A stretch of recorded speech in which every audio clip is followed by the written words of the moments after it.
Hi, Foos. Howdy-ho. It's episode 241. Welcome back, and thank you for joining us once again on another fantastic episode. It's actually pretty packed, so you're in for one. We don't like to call them good because then we jinx it. We just say it's one. Yeah, It's one. You're getting one, okay? Everyone gets one. Yep, one a week. Mm-hmm. One a week.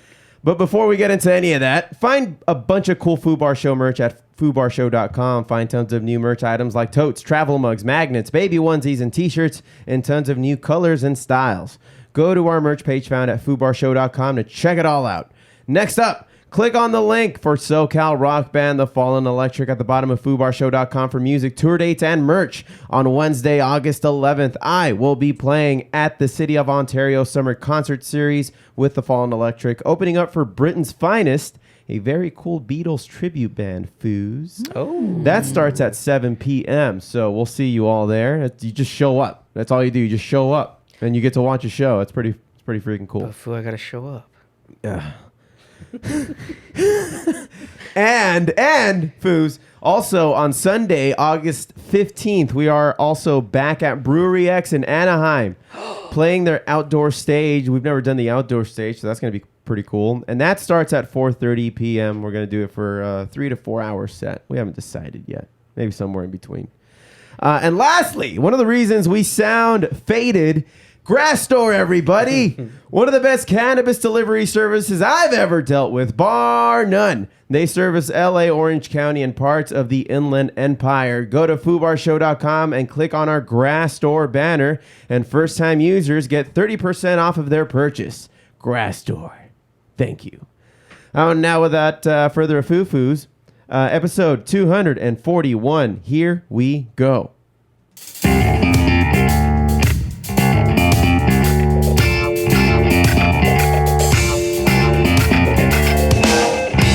From Filthy Martini Studios in Ontario, California, it's the Foobar Show! Hey, what's up, everyone? I am Kelsey. I'm Josh. And Steph. Thank you all very much for listening to the Foobar Show. Thanks for hitting subscribe, and remember to rate, review, and tell your friends like a champ.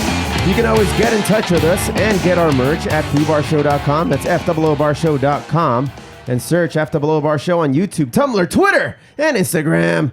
Check us out, drop us a line, and we'll foo it up like a couple of foos. Ain't that right, foos? Yep. God damn it. Classy. Classy. I always keep As it classy. always. Always Well, keeping it classy, San Diego. We have a lot of show today, and it's not like we have guests, because when does that ever happen? I mean, it happened recently, but we can't brag that it has happened, you know? Like, multiple times. But everyone gets one, Foo. Yeah, we all get one. Yeah. Once in a while.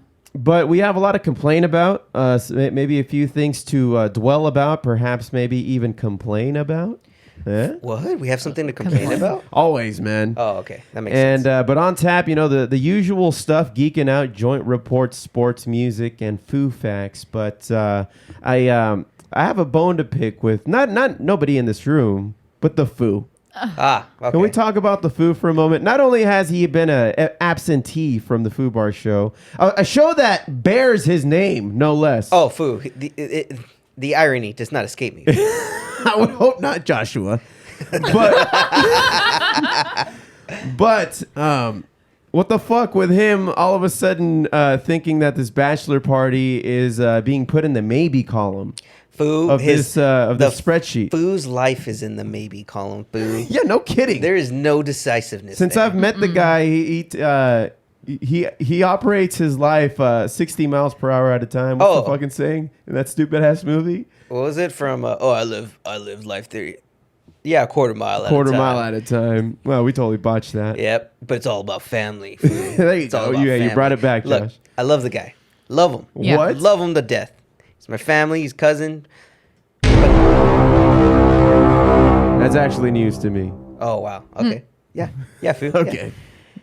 But this guy, I don't know about this guy. Yeah, well, These guys. we were supposed to have, we currently have been planning the Foos bachelor party taking place on the weekend of September 10th, right? Yes, the weekend following. And we even put together this WhatsApp chat with a bunch of guys. You know, if you're a part of this chat, you are officially invited to this bachelor party, which we are hoping would become a momentous event, but we've had our finger on the pause button for quite some time, only because we're just waiting to see if we can round up a significant amount of people so that we can share this badass freaking Airbnb location that we checked out. A couple options. Yeah, we're gonna have nice events. Yep. Me and this fool here, we planned it. We planned it. Yeah. Things have been discussed, and energy and calories have been burnt. Everybody, you got to understand, it's not an easy feat to get Josh to do any kind of organizational thing. Oh, and yeah. That's true. Yeah, dude, that's why I brought it up. Anyway, no, but the Foo has put a complete halt to anything, because he even said that he after telling us that weekend was going to be cool, all of a sudden it may not. What is he? Because you're the one who's talking to him right now. I haven't spoken a word to him since I helped him move. Never will. What the fuck? What the fuck with this guy? All right, and I'm supposed to be the best man. Yeah. How ironic! How ironic! This is your one job. I know. Is to plan this thing. You're fucking up. It's Foo. up to him. It's up to him. No, he doesn't have a choice. He's that meme. Okay. He's that meme of like when that guy turns around and shoots the other guy, and then he blames everybody else. What is it? I forget. Anyway. Yeah, Foo. Okay. Yeah, quite frustrating. He said we may postpone it to post-wedding, which, again, that is the most depressing event. Doing a post-wedding bachelor party. Because it's like, dick, what send-off do we really have? I mean, at this point, we're just being bros. Yeah. It's Right. just At a this bros point. weekend. Yeah. You know? I mean, Guys' night out. guys' night. Which, I mean, we've had plenty of. It's fine. Yeah. That's fine. Yeah. But Yeah. still, Yeah. you miss the bachelor. He's essence. taken away the gravitas that is a bachelor party that's supposed to take place before the ceremony. Look, listen. Right? We're not asking him to take part in the lap dance. Hell, I'll take that bullet for him. Yeah. I got that bullet. Yeah, that was already taken care of, dude. Like, what the fuck? Yeah, I mean, Foo. Can't you morons do anything right? It's the guy. It's the guy. The fucking guy. The fucking guy. Uh-huh. He just doesn't know.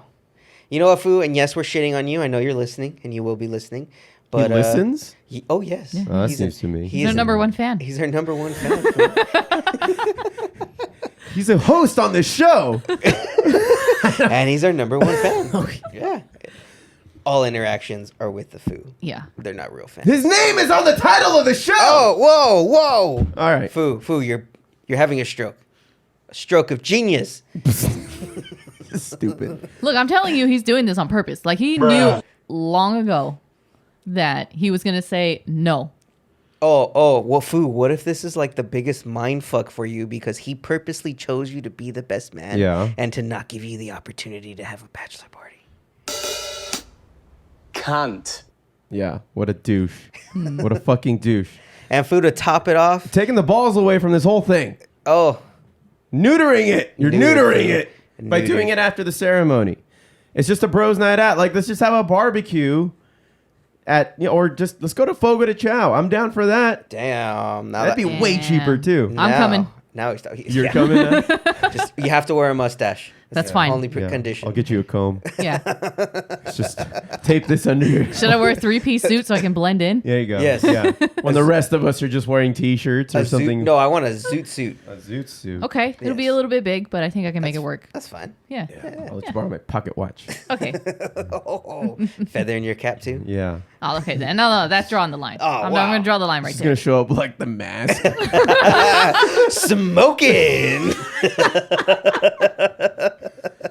All the green makeup and everything. No, fuck that. I'll buy the real mask.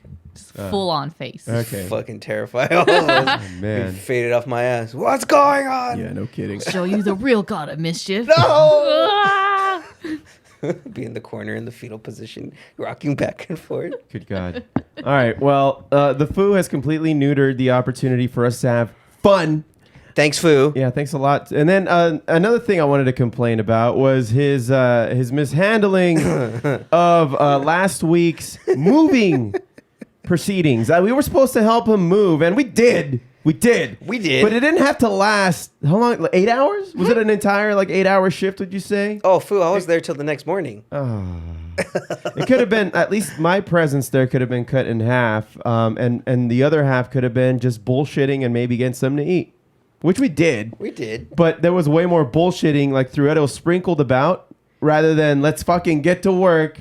And then no. Well, Foo. But there was a reason for it. There was. Yeah. Because, you think that when people plan to move, you pre-pack.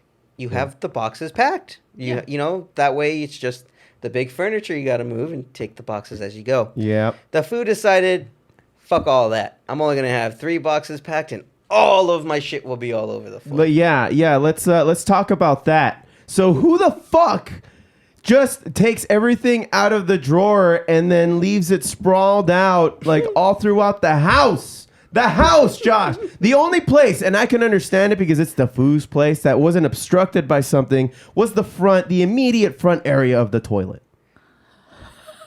Well, Foo, you see, It looked like the house blew up. that is his office, Foo. It looks like somebody just went in there and rummaged around trying to find information because we know he killed her. We know he killed her and the body is buried somewhere and there's evidence of this somewhere in this house. That's exactly what the scene looked like upon my arrival, Steph. I'm trying to paint a picture. Am I not illustrating it correctly? Those weeds did not grow that fast. Somebody, without reason in the backyard. Somebody just opened up his drawer, emptied out the contents, and started sifting through each pair of underwear and just like fucking threw it everywhere. Yep. Yeah. It was the the more appropriate Why? and dictionary approved word for this is ransacked. This place was ransacked. And I'm over here like I'm thinking, and I don't know why. Because I know the Foo, and I don't know why I'm walking into a situation thinking, maybe him and Jackie actually put these things in boxes as to not obstruct us while we try to get out a large refrigerator. A large refrigerator and a washer? Or a dryer? A dryer. Because God forbid he owns a... What the fuck is that? He has a washer, not a dryer. Okay. All right, well, the dryer's on a back order. It's on back order. It's on back. Okay. And what else? So there's a few TVs. Oh, this table that is so precious. This antique table. This antique table from Thailand that is, very precious. Right. I had to wrap it in so much goddamn saran wrap. But we shouldn't touch it improperly. There was a lot of rules and guidelines as to how to handle this fucking old ass table that was way too heavy for its own good. That anyway has a glass top that glass top that's removable. Oh, glass top that's removable. Oh, it's not. I'm gonna give it to him. It's a nice table. Very nice flower. But he was acting as if there was gonna be an issue. He would have a qualm with me even looking at it. Foo, he was going to die. Yeah. If you know what? had even put a fingerprint. Yeah. On It was that one of the table. worst Brady Bunch episodes I've ever seen. Way to child-proof the house. Yeah. Well, they're going to the new house, so they have plenty of time to childproof. Whether they will, that is debatable. But I mean, the kid's not mobile yet, so they're fine. They're fine. Well, it's gonna come quick. Well, the kid's only a couple months old. Yeah, exactly. They got another few wait. months. Just wait. Jesus. The limoncello Gross. is playing a harmony down there, Foo. Fuck. All right. Well, that stopped my train of thought. No. Well, Foo, your hatred for the Foo never stops. So I mean, No. come on. I don't even. And this is what I don't understand. Why don't I hate him? I don't know, Foo. You're a glutton for punishment. I Must think that's be. what it is. Must That's be. exactly what it is, Foo. Fucking asshole. Fucking the both of them. The both of them. She's an accessory to his fucking bullshittery. It's instead of he should have his own brand of charcuterie board. It's called a bullshittery board, and it's just It's just shaped of a bull, and the ass is where all the cheese goes. right. Yeah, the bullshittery board.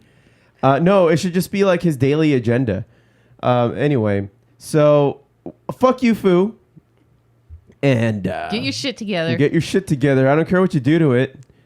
Get it all together. Put it all in one place. Take it to the shit store. I don't care what you do to it. Just get your shit together. Didn't you almost roll not the fridge, something off the side of the ramp into the house? Yeah, big old cabinet set. Yeah. All right, so I got it, right? I'm rolling it down. The U-Haul truck. And I don't know why he thinks it's falling. And it wasn't falling. It was just turning a little bit.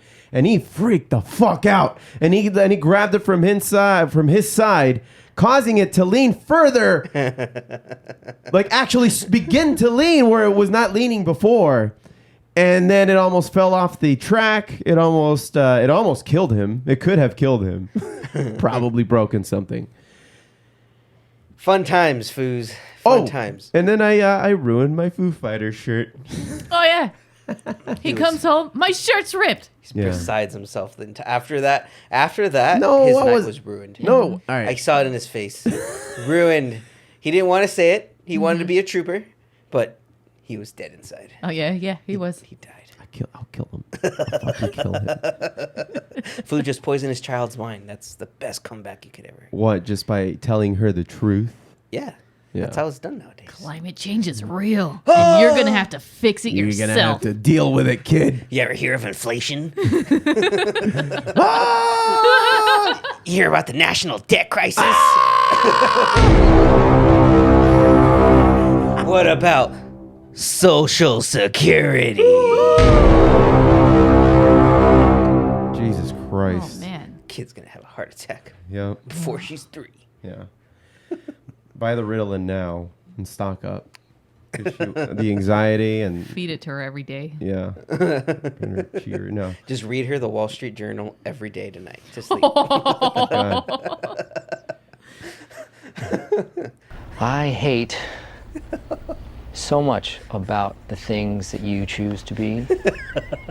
Anyway, one last thing before we get into geeking out that I wanted to just mention is that one of the most underrated comedy troupe founders of the Whitest Kids You Know, Mr. Trevor Moore, passed away at age 41, and the details are pretty hazy since I just really read that in the news this morning as we record this Sunday, August 8th. But if you guys have not checked out the Whitest Kids You Know, my God, one of the funniest, and because we subconsciously, Steph and I reference it to each other with whenever we go whore about something. Like throughout the last 20 years, this has been in the zeitgeist, and it was more popular back then, but it was very much a homemade kind of sketch comedy presentation that eventually Comedy Central picked up, and still for some reason didn't budget it enough so that it can actually have some decent quality. It still looked like it was somebody's home camera That's the recording. charm, But yeah, you're right. That is the charm of this show, that it's very much like homemade. But the skits are like top notch. Like they rival a lot of like Chappelle and Key and Peele skits that have appeared throughout the years. Fucking funny stuff. Apparently he's done things recently. Josh, you mentioned He was in that movie Miss March, which I think was his only movie. And then think so. he was mostly in television. He did like the Jay Leno guy on the street. Okay. For a while on the Tonight Show. So like jaywalking. he would do the jaywalking, yeah. He and had then- his own show. yes, last year during quarantine. Yeah, the Trevor Moore show.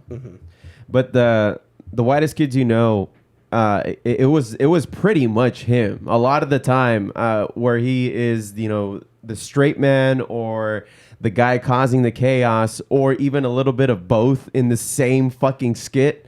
Guy was he was really really really freaking good, and even though I don't watch or consume a lot of his content that he put out throughout the years, that alone puts him up on top with like comedic brains for me. So he will be missed. I wonder what the circumstances were of his death, but my God, one of the funniest shows on the face of the earth. If you guys enjoy comedy, and if you haven't checked it out, it's all on YouTube. You just simply type in The Whitest Kids You Know. If you already subscribe to a lot of good comedy like Key and Peele and Chappelle Show and a lot of clips that you see on YouTube, the algorithm will already give it to you. Likely, as it did to us, it was already in there. Yep. So that we can start watching it from the start. So I'm sure it's trending like a motherfucker right now on YouTube. So everybody go check that out if you're not familiar with Trevor Moore's work on The Whitest Kids You Know. Came out in the early 2000s, right? Something like that? Mid to late 2000s. Okay. 2011, I think. Nuh-uh. Yeah. I think so. Yeah? Yeah, 2000. I don't That know sounds about that. maybe a little bit. I think we were in college. We were. Yeah. Yeah. Yeah, we were when it came out. So it must have been like 2006 or something like that. Ish. MySpace was still a thing. For sure. Fact check that. 2007, March 20th. Oh, okay. There you go. Close enough. All right. Well, didn't want to get anybody down. Way to bring us all down. How about fuck you, Foo? How about that? Okay. All right, let's go into Geeking Out. We'll be right back.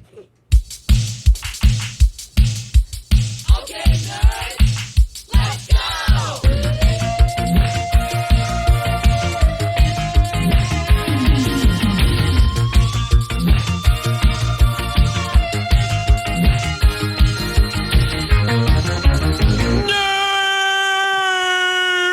Geeking Out is brought to us by Farsighted, the first glasses of its kind to see people's bullshit. Where can I get a pair of those? Aren't you wearing them? Anyway, one of the things that we wanted to highlight, and the reason this show is a little packed, and we alert the affiliates, we may go over the 2-hour mark as we have been for the last fucking year and a half. Steph, you recently had an experience at Animanga here in Ontario. Was it the convention center? That's right. That's where it took place. And you were fairly excited to get in. Unfortunately, their marketing department didn't get in touch with our marketing department and set up, press passes and the things of the like, to get us in there so that we can provide coverage to the Animanga that was happening here, which is very close. It was Right. down the street. Yeah, right? it's down the street from us. It's fucking Ontario. Right. That's where I got my shots. Yeah. Yeah. So that was like the biggest or the first red flag because the event took place last weekend of July, July 30th through August 1st. I had requested press passes back in May. Nobody got back to me. They said, "Oh, we'll send this over to our marketing department." Didn't hear back. Then I messaged him on IG. "Oh, hey, what's the deal with the press passes? Can I get an update?" And nothing. "Oh, we'll forward it." Nothing. So I'm just like, "Oh, fucking Beat it, kid. I really want to go to this." Get out of here, kid. You bother me. So I shelled out the money for a day to get a ticket, to get a pass for Saturday. You had to shell out some money. Huh? Yeah. Fucking. Yeah, you're not exactly rich Uncle Pennybags over here. No, you think this? Please donate. Anyway, so I'm just like, okay, let me get some content for this fucking podcast. This is a great opportunity. It's right down the street. Let me go. So Right. I get there, and I went with a couple friends. One of them has a disability. So first of all, Got in there fast. no. Oh. Not at first. Because I've been to Animanga beforehand. 2019, it was at the Fairplex. So it was nice wide open space. Open space, yeah. Parking like everywhere. So I went, comparing it to the first time I went and this time, the first time I went, I showed up in the middle of the day, got right in. This time, it took us almost an hour to find parking. Handicap parking. Jeez. Dang. Because nobody knew where to go. There was just like one guy like navigating everybody to like one or two parking lots, which were filling up fast. And there were only a couple handicapped parking spots. And those were already designated handicap ones. They didn't make more handicap spots for this event. They only had like the 5 available, right? And it's like first come, first serve, right?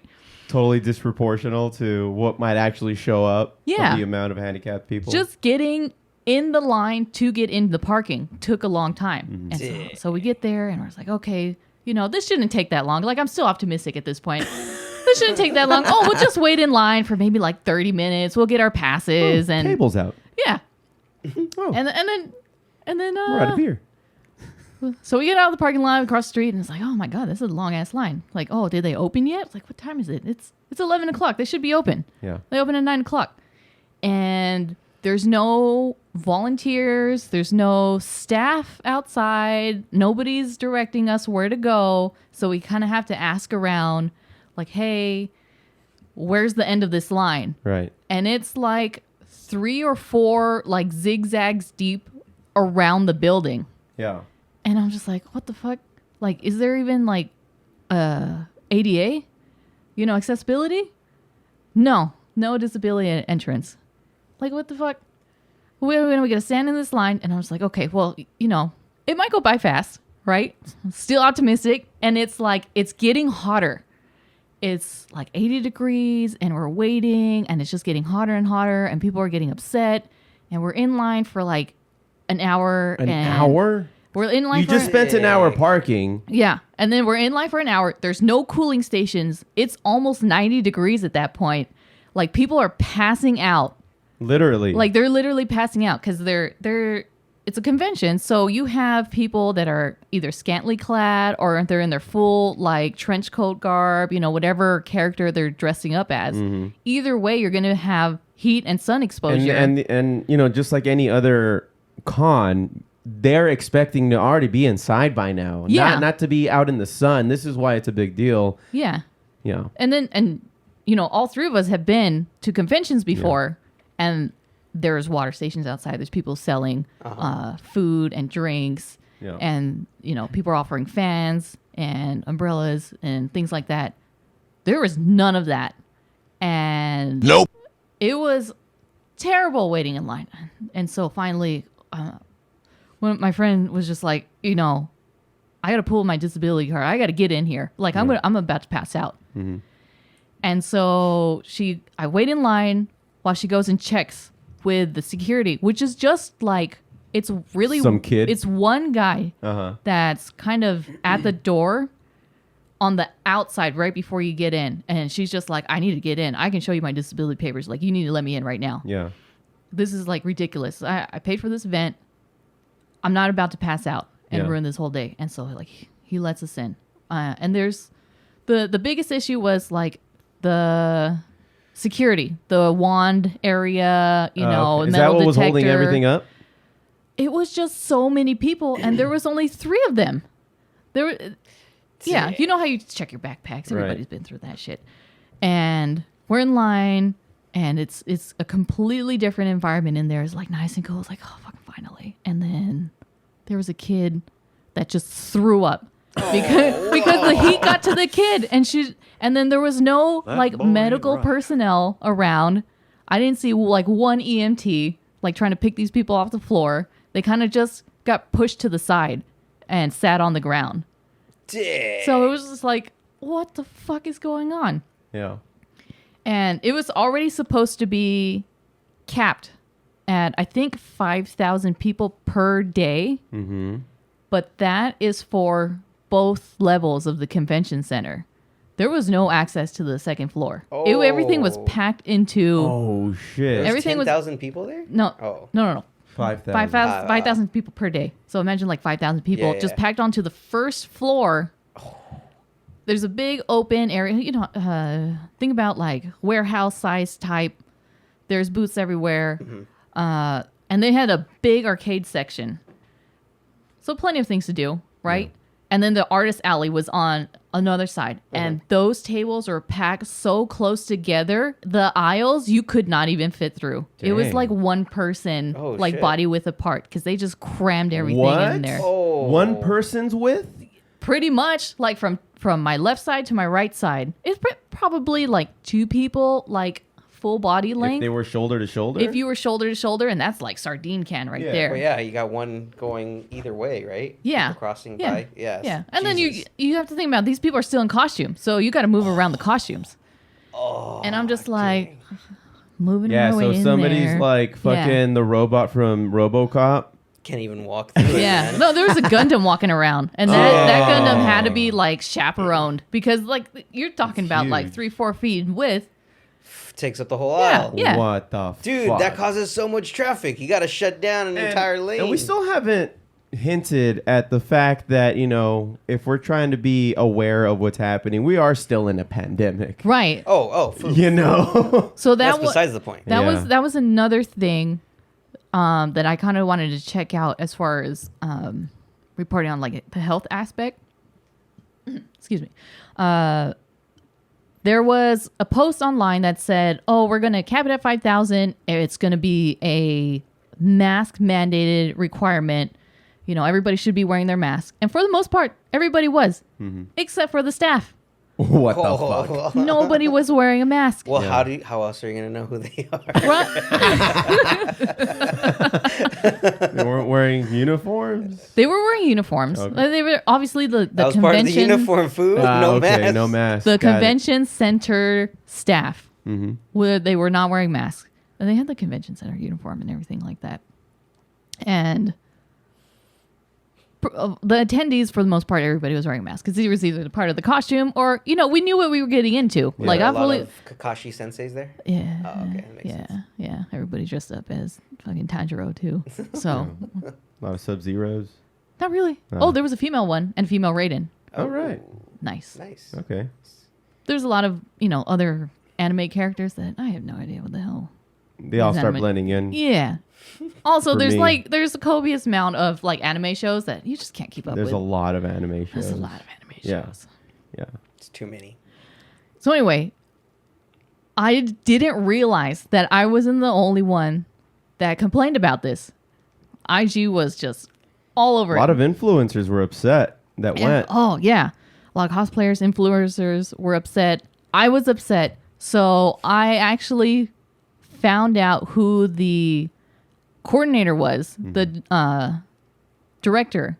His name is Dennis Gonzalez, and he's the one that produces Animanga every year, coordinates everything. And I tagged him on the Animanga IG, and I'm just like, are you listening to the responses? Everybody's complaining. Oh, by the way, they ran out of food for the convention. Dick. So whatever they had was all they had, and it was already overpriced because you're talking about like $20 for a personal size pizza, Yeah, or whatever, yeah. like But $6 if it's bottle all of you water. got, yeah. then people are gonna buy it. Yeah, because there's essentially no ins and outs at this point. Like you Yeah. can't leave, get food, and then come back. Yeah, like you got to grab your ankles. yeah. Yeah. It's like a $9 for a bottle of water. It was like Probably. it was like $6. Like I bought a bottle of water because I was $6 thirsty. bucks? It's $6 Food, for a you're fucking bottle of spending water. a cool bill just on the amenities, not Wow. even on the actual merch itself. Yeah. Long ass line for food. There was like one, maybe two spots for food. One of them was really just snacks. It's just like chips and water. The other one had like the sandwiches and pizza and stuff. So it was like Fire Festival 3.0 for you guys? Essentially. It was the Fire Festival of cons. Yeah. FireCon. Oh, Yeah. and FireCon. so I tagged That's actually Mr. pretty good. I tagged Mr. Dennis Gonzalez. Uh-huh. By the Dennis way, the Menace. you need to respond to all the people that are complaining about. Like if he's some self-proclaimed marketing guru, and if you take a look at his website, he has a couple podcasts, The Right? douchiest podcasts. and so They are so douchey. okay. By the way, his website's so outdated. It's from February. These podcasts that are on his website, Yeah, he and they're hasn't like done one in a while. they're 2 or 3 minutes long. It's almost like their thoughts. Right. And one of them is called Overpromising and Underdelivering. Oh. So he knows very Yeah. Very What well does he about have that, to huh? say about So that? he's just like, never overpromise and underdeliver. That's going to upset the customer or whatever he says Right, on, right. this 2-minute blurb. And I'm just thinking, why would you say something like that, post it, and then turn around and do the opposite? It's like a 5-minute podcast of a recently broken up with chick's Instagram story feed. It's just a bunch of like quotes and isms and all this basic shit. White woman's Instagram. God. Oh my God. What a douche. Call yourself a management guru and a business. Marketing guru and everything like that. Oh, But he blocked you, right? so yeah. So I posted that. Yeah, and you're burying the lead here. I want to say it was maybe within 8 or 9 hours I was blocked Nice. from my personal account. But we came to find out a day or so later that you weren't the only one that was blocked. And Oh, a lot yeah. of people were in fear that, and even though they did speak out, that they were going to get blocked by Animanga. And you got a response from an Instagram, somebody on Instagram who went, which I believe was a cosplayer. Yeah. And she had posted something about it, and then she replied to you saying that she didn't know if she was going to get blocked because that's why she hadn't replied to you yet. Yeah. Exactly that. And so her name is Clicker Girl on Instagram. And I want to thank her, by the way, for responding to me. And she said that I can read her post. Yeah. So what does her post say about the day in question here? So Animanga 2021, aka the worst convention I've ever been to. 4+ hour lines in the July heat. Very little staff. Completely oversold badges despite claiming a 50% attendance cap on their website. Squishing artists, alley tables, and exhibitors so close together there's barely any room to walk. Not enforcing masks. Poorly run cosplay contests. And then she goes on to say, I mean... Did you see any of those contests? No. By the way? Oh, okay. No, because, by the way, all of the stage events were scheduled for like 3 o'clock, 3:30 plus. Okay. Nobody was able to get in. Nobody was able to get in. How are you even going to do the cosplay contest if you can't get in? People aren't there. No. I mean, there was a great DJ there trying to, hype everybody up. Yeah. But there's only so much that he can do. So do you think this... All right. Was it this douchebag's fault or the Ontario Convention Center's fault? No, I don't think the Ontario Convention Center... I don't know that they were at fault. Mm-hmm. If they're at fault, they're probably at fault for not enforcing the health guidelines. Okay. As far as capacity cap. I guess I'm asking who is actually liable for putting people in this predicament. Well, according to some, right now I'm looking at the hashtag Animanga 2021, and boy, so it's a thing, huh? Howdy, there are a lot of complaints on here. This is from one of the, I guess, the people that ran their booth. They said this is from at Wogglebug on Twitter.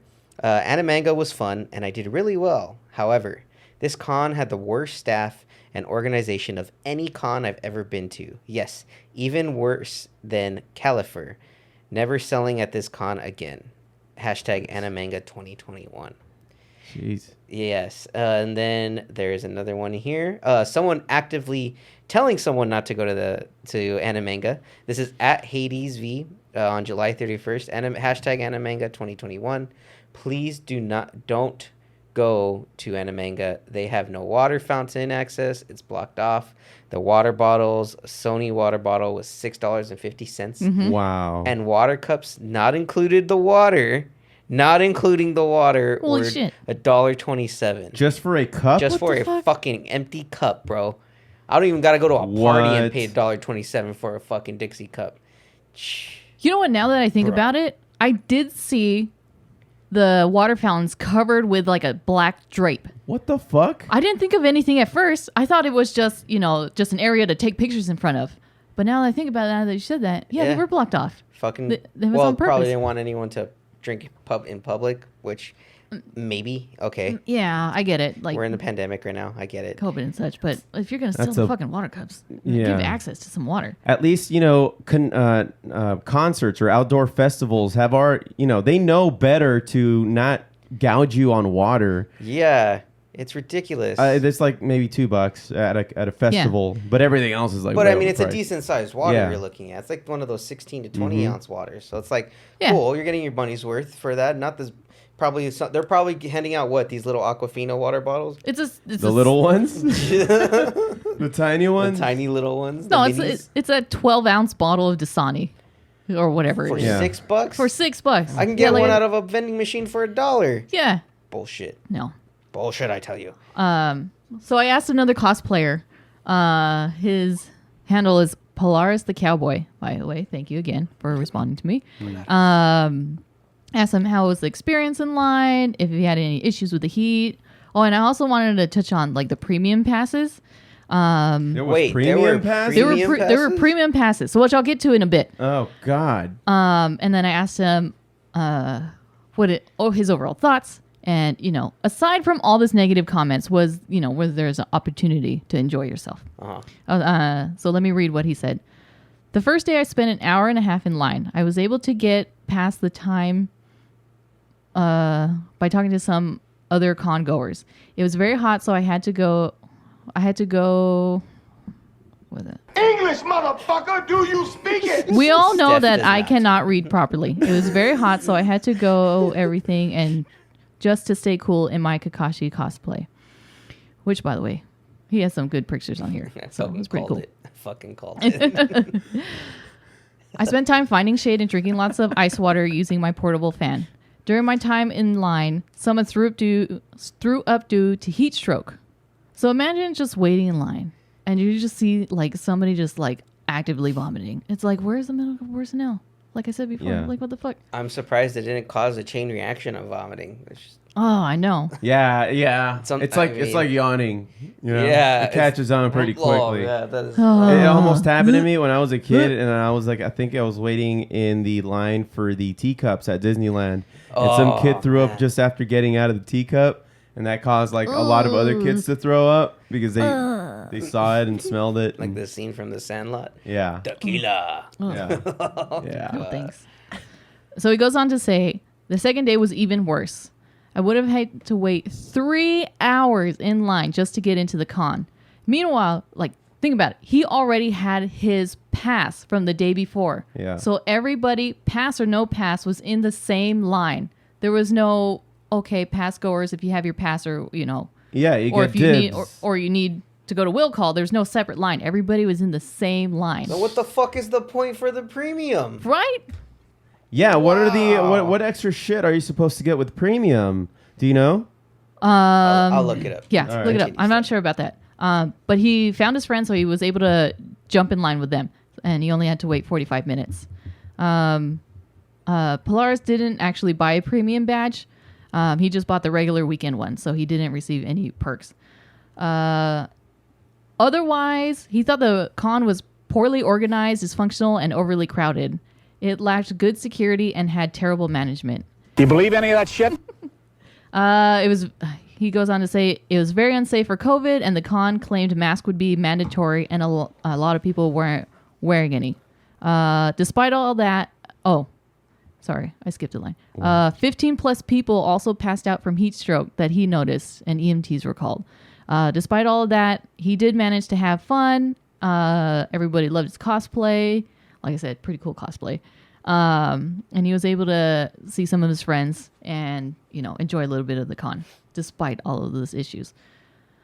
Don't you wish everyone had some goddamn integrity? It's a goddamn shame, son. For real, dude. And I found the price for the Here we go. weekend premium. Oh, here we go. This ought to be attendee badge. good. So, at a low price, sir, of $145. What the fuck? Hell, did I think down crap?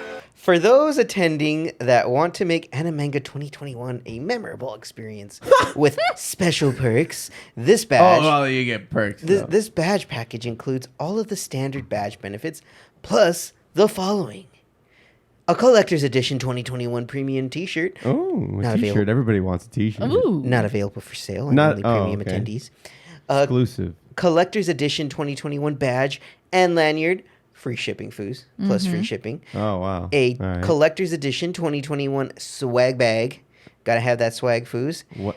Okay. What's in the bag? Do Oh, we know? nothing, Foo. No, It's for your. It's the- for your Oh, bag. the bag. The bag It's- is the gift. They Foo. list it. They have the balls to list it as number 3. Yes, Foo. Okay. Yes. It's a tote bag, It's a tote bag for your swag. which, by the way, everybody got because I got one of those. Oh wow! Oh, wow. Access to the premium lounge throughout the convention. Which was there such a lounge? Steph? Okay. The only lounge that I saw were the tables in between the big stadium, like warehouse center and the artist alley. That was it. Just tables. And was and- there much room? There's like 3 tables, and and you know chairs were like What obsolete the at this point. You're fuck? just like standing around tables. People were on the floor. You're gonna love this next one then. Early access to What? stage performances, panels, and special events. Priority seating may be limited in 2021 due to COVID. Early access to discounted hotel booking block. Separate premium customer service booth. And entrance to the convention. Wow. What a joke! Premium autograph line with priority access to the guests. As you said, there was no such line. No. And 15% off at Animanga merch booths. If you have already purchased your badge, your standard badge, and you have the option to upgrade, 30 days, Foos. Foos, she had 30 days to upgrade to the 145. Inconceivable. Bro, you guys are victims of victims, Foos. Do you want some fucking integrity? It would have been nice if there was just a little bit of integrity. And the next part down was truth. the weekend attendee badge at $50, and then I believe Steph, you got the Saturday badge, right? Yeah. And let's see what the Saturday badge consisted of. $25. Yeah, it was $25, just straight up, no, tax included. You got one Saturday badge with access to Maid Cafe, Etasha Cars, cosplay contests, retro arcades, free to play, and artist alley and exhibitors. Which, by the way, you don't need access to any of, special access to any of that. Okay, the cars are in the parking lot. You walk by them. We were in line No, standing next Steph, to the cars. only precious premium eyes can view those. Yes, Steph. My God. You stole from Animanga. You owe them money. Oh, You did I? pay them. Yeah. You pay them now. I already paid them. Repugnant. I paid them. Well, I didn't get my press pass like I wanted to. Wait, and then there's also a family 4-pack weekend for $150. Why didn't fucking people just pretend to be a family and pay, $150 for 4 Knowing that now, that could have entirely been possible. Oh, wow, this place just... You guys got suckered. Integrity Yeah. weed. Yeah. Suck it. Fucking no food, no water. Oh, Fucking you're FyreFest. just missing those white bungalows and boom. Yeah, you no got kidding. FyreFest, man. Those fucking FEMA tents. Where are we supposed to go? Fucking Boat doesn't leave for suckers. another 3 days. But you mentioned that you went to one in 2019, and that one being at the Fairplex was a lot better managed. I mean, obviously, it's likely a night and day situation, right? Yeah. Yeah. There was way more space. There was plenty of seating. It wasn't as hot back then because there was less of a change in the climate. Global warming's Yep. a real thing. Mm-hmm. It's real. Yeah. And there was still the same. I feel like there were more people there too. But the Fairplex is a completely different venue than the Ontario Convention Center. It's It is. it's already It is. like 3 times as big. Mhm. So of course you're gonna have more space and more parking there. Right. I did find some time to enjoy myself at Animanga, despite all of the fucking shit that we went through trying to get in. There was a train simulator, which was pretty fun. I kid you not. It's Fucking like Reverend Lovejoy over here. I gotta drive a train. Nice. Just simulate it. That's dope. Yeah, I have some audio for that. And the arcades were fun. There were DDR machines there, and I caught this guy just like ripping it to shreds. Like the Just guy like from, perfect, right? His feet were barely lifting off the floor. He just ta, ta, ta, ta, ta, ta, ta, ta. And this guy was just flawless almost every single time, holding onto the bar in the back. Dang. That's how serious this was getting. What song was it? And every time I touch, do, do, do, do, do. I have no idea what song it was. That one's dope. That's like quintessential Yeah. 2000s techno right there. Yeah. But DDR. But the stage, it was a very small setup. It's like they had roped everything off. It was like black curtains on the sides and the back, covering up the stage as if it was going to be a separate area. And the first the premium pass holders did not get any priority seating because there was nobody manning the door. It was just like, okay, first come, first serve. And like I said before, the events didn't start until like 3:30 for all the voice acting panels or the cosplay. Dang. So if you got there early to try to get a seat, or you just wanted to sit there and wait, you would have to wait for hours Jeez. and just miss the entire con. Yeah. Yeah. Whack. Ugh. Whack attack. I will not be going to another one of these. Animanga. It's definitely a no for me, dog. Damn, yo. Damn, Randy. says no. It's gots to go. Oh, jeez.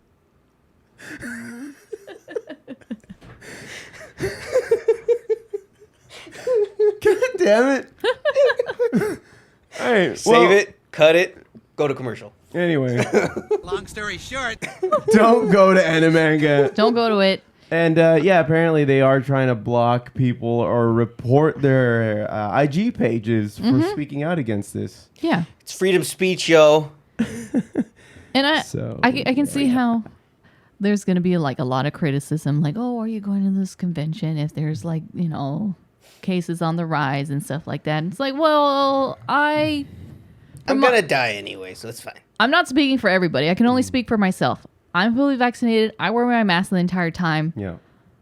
But, you know, honestly, there's just no way to social distance yourself from sardine can, you know, experience. Yeah. That's just what it is. You didn't. I mean, well, considering how the website would say that it's mandatory, that you would think that they have some kind of conscious effort in place to separate people and not pack everybody in the way they did. Yeah, Yeah. have staff at Yeah. least, enough staff to monitor everyone and say, hey, Yeah. yo, put that chin diaper back over your nose. Yep, yep. I mean, come on. We all need that Back principle. in Brooklyn, we got a saying.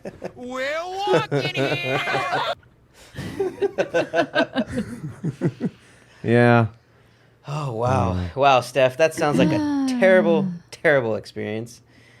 Thank you for And going. Yeah. Thanks for going for us. Yeah. you You know, I did- I felt did it for bad the for not pod. getting a ticket. I felt bad at first, and then as soon as you explained to me what the hell happened, I was like, "Woo, that's a relief." Mm-hmm. Yeah. Whew. I did it for the pod. Well, There you Foo, go. looks There like you she had an equally as bad an experience the day before we moved. Yeah, no kidding. Well, yeah. I mean, you didn't have to. You didn't have to move a madman's refrigerator. With him just screaming at you the entire time. No, it wasn't screaming. Pivot! Pivot. No, I was the one screaming that. Pivot. Pivot. This fool got mad. Will you shut up? My shirt! Yeah, there was a lot of screaming. Oh, it was great. It was Yeah, it great. was- Fun time. God damn, I hate you guys so much. I was Winnebago man Son of a bitch. the whole time. Entire time. The whole time. It's okay though, because we are giving the Foo, good ribbons, getting our jabs in. Mhm. Especially when we were putting over the mattress cover on one of his mattresses. Oh, and God. he's just like, "How do you do it, Foo?" I'm like, "Foo, you just slide it on over like a condom." Yeah. Or this guy said, "Like a condom." I'm like, "Wait, Foo, he wouldn't know anything He doesn't about know that." how, yeah, he doesn't. He wouldn't know anything about that. What is that? Yeah, what is this? Prophylactic. So I guess I should have chosen my words better. But fucking Foo, I swear to God. But you know what, Foos? There was something good to come after the disastrous weekend that we all had. Let us get the fuck out of here. Yeah. Because Suicide Squad came out, Foos. Yeah. That's right. James Gunn's Suicide Squad, which was a soft reboot, if you will, of the other David Ayer's Suicide Squad, which we shall never speak of again. Let's not. This is now the Suicide This Squad. is the bar This that is the has bar. been set. Yep. Yeah. It was by far one of the best, if not the best DC movie that has come out, especially in a long a time. long time. I think since Joker. Joker was one of the. Well, actually, Oh, okay. no, but inside of the universe, I would Yeah. say, since the first Wonder Woman. The first Wonder Woman. The first Wonder Woman. Shazam was good, but I think this definitely beat Right. Shazam. Oh yeah. Oh yeah. Hands down. I mean, you can see the masterpiece that James Gunn, had from the get-go. I mean, opening scene, we see the new revamped Suicide Squad. It starts off with Michael Rooker as Savant. They pull him out, and then we get introduced to all of the new team members. Mm-hmm. There's Blackguard, played by Pete Davidson. There is Weasel, which Played by a weasel. played by a weasel, who is actually Sean Gunn. No way. Yeah, What? James Gunn's brother does. Sean Gunn does all the motion cap for James Gunn movies. okay. He actually does the motion cap for Rocket Raccoon. So that's why you sick. saw him in Oh. like those cast photos when Endgame was coming out. It's because he's the one that does the motion cap for Rocket Raccoon. Nice. We see Weasel coming out there. We also see Javelin, played by Flula. That's right. And Lula. we see Captain Boomerang make his appearance again from the first one, played by Jay Courtney. And we see an alien orange lady named Mongal. They allude to, they don't know if she's a god or if she's a space alien or whatever the hell she is. Yeah. And then one of my new favorite Suicide Squad members, Mr. TDK, Foos. Yes. TDK. The TDK. best one. All led by none other than the great and incomparable Colonel Rick Flag, played by Joel Kinnaman. And then you see Harley come in. And I love the interaction between Captain Boomerang and Harley because it really feels like the comic or like the anime where he's like, "What you doing back, House?" Yeah. And she's just like, "Oh, I got road rage in a bank." I'm back. Oh man. And then the whole scene of them in the actual plane, like talking back and forth. Captain Boomerang, like talking shit, like, "Oh, these young guys, these guys are walking dead meat," and going back and forth on TDK's nickname. And I liked that with Flula. What does TDK stand for? It's me. It's my name. Your name is letters? Oh, all names is letters, mate. Yeah, it was so good. So Nathan good. Fillion. Nathan Fillion. So good. So then they land on this beach, and they, what's funny is in the background, I love this too, is that they had actors like Steve Agee, being those guys in the chair. Yep. And they were taking bets on who's the first one to bite the dust. Because apparently it happens a lot with these Suicide Squad missions. A lot. And you expect that because, again, they wouldn't be called the Suicide Squad for nothing. They're Right. If they didn't have a high fucking They're mortality disposable. rate. Yeah, and that's how they're supposed to be treated. And then we see everyone else dive in, perfect execution.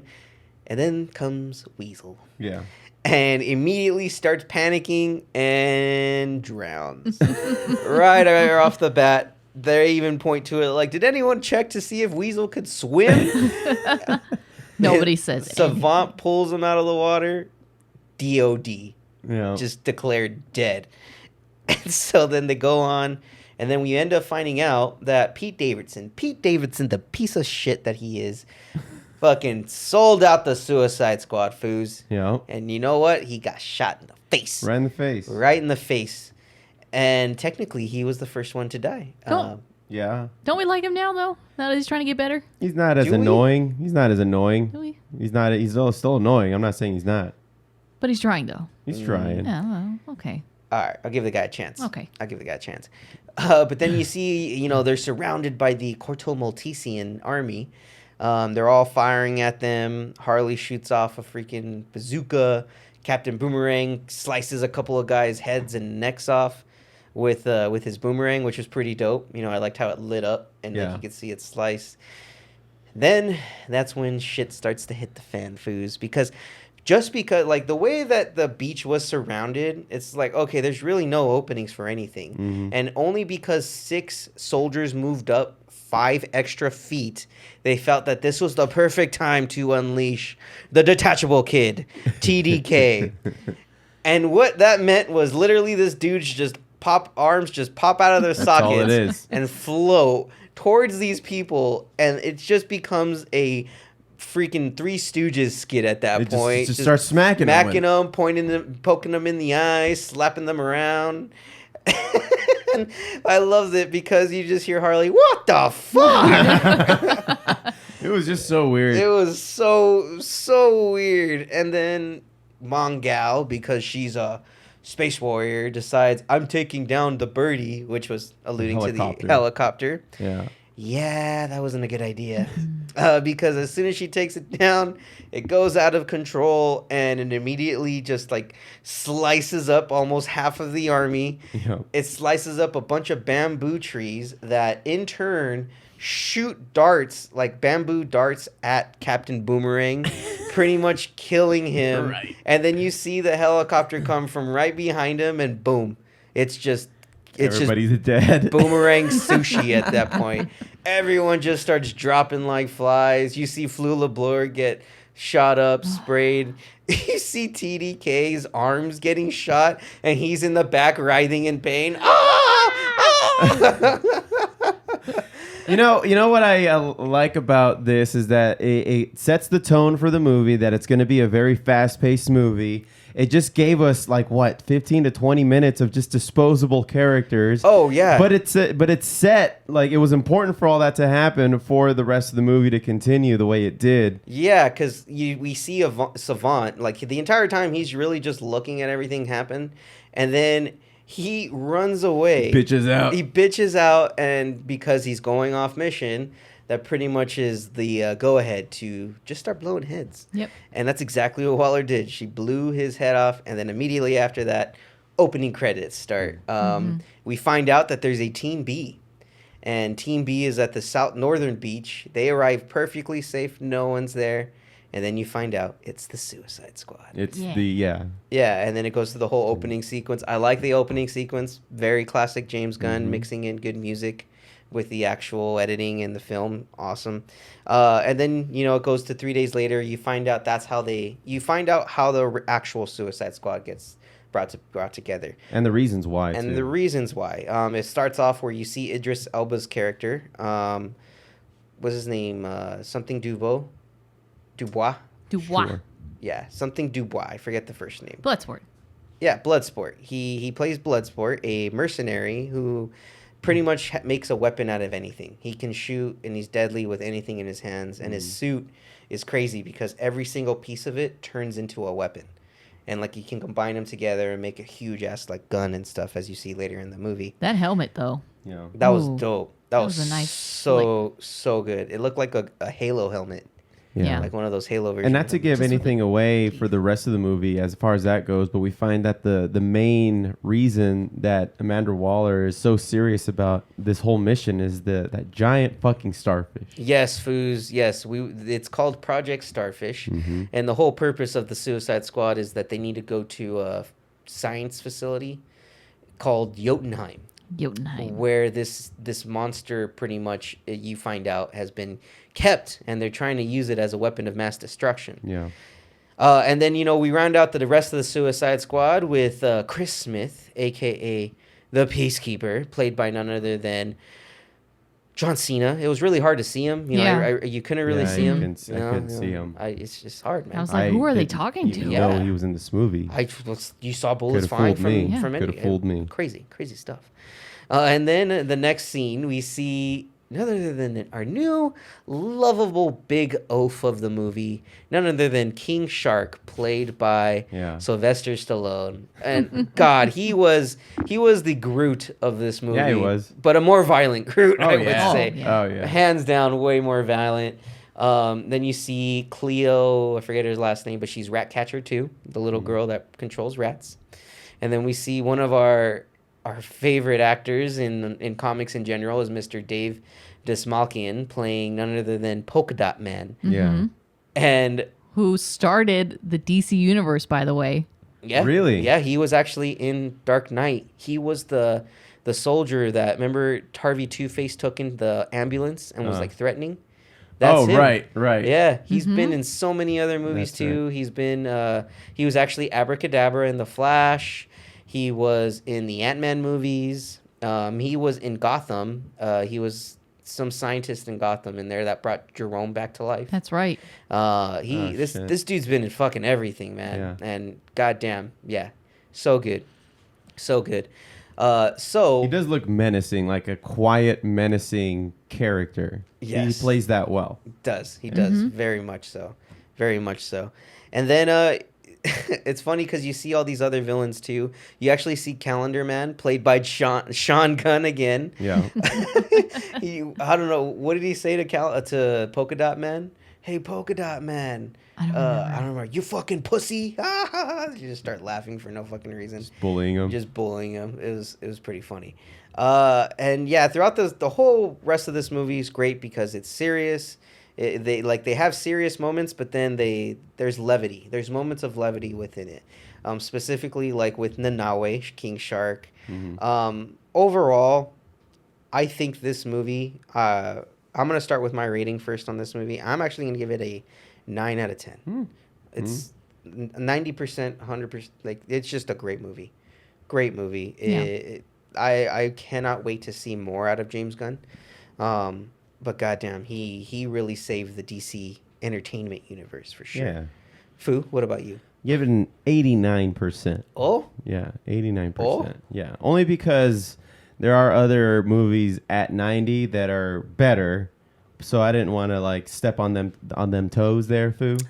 So, but it deserves a good rating, and 89 is what I'm going with. all right. Yeah. Steph. No, I'm gonna agree with Josh. 90. Yeah, 90. Mm-hmm. I'm gonna do 90. Yeah, It was a solid movie. it was good. It was solid. Yeah. Yeah. You know, I think if you were to watch the movie in its entirety, you would have given it that extra 1%. Oh, That's Foo. Yes, not- that is a good. I saw that the is a movie. good criteria. I saw. Yes. I don't know what you're alluding to. Sure, there, Foo. Steph. Sure. You know, we'll look at the scoreboard. Foo. Yeah. We'll look at our scoreboard. Fucking. You guys need to go straight to hell. That's what Napping. you need to do. There's napping video napping proof. Straight Foo. to hell. Video proof. Yes, Foo. Yeah. She sent it to us, Foo. Fuck you guys. Yeah. You got. No. Got, No. got. It's the information age, Foo. It was just a couple of seconds. I was resting my eyes. That couple of seconds could have given it that extra 1%, Foo. Yeah. You just don't know. Fine, I'll watch it again. All right, yeah, let's do it. All right, I'm down. Okay. Down like a Totally clown. down. But Foos, you know what? This isn't the end. This is not the end of the villain verse for James Gunn. All right, what's doing now? Because the next series that will be coming up is none other than Peacemaker by shit. John Cena. And he's gonna And be the leader of that. He's going to be the leader of that. It's going to be, according to James Gunn, it's going to be more action-packed than the Suicide Squad movie.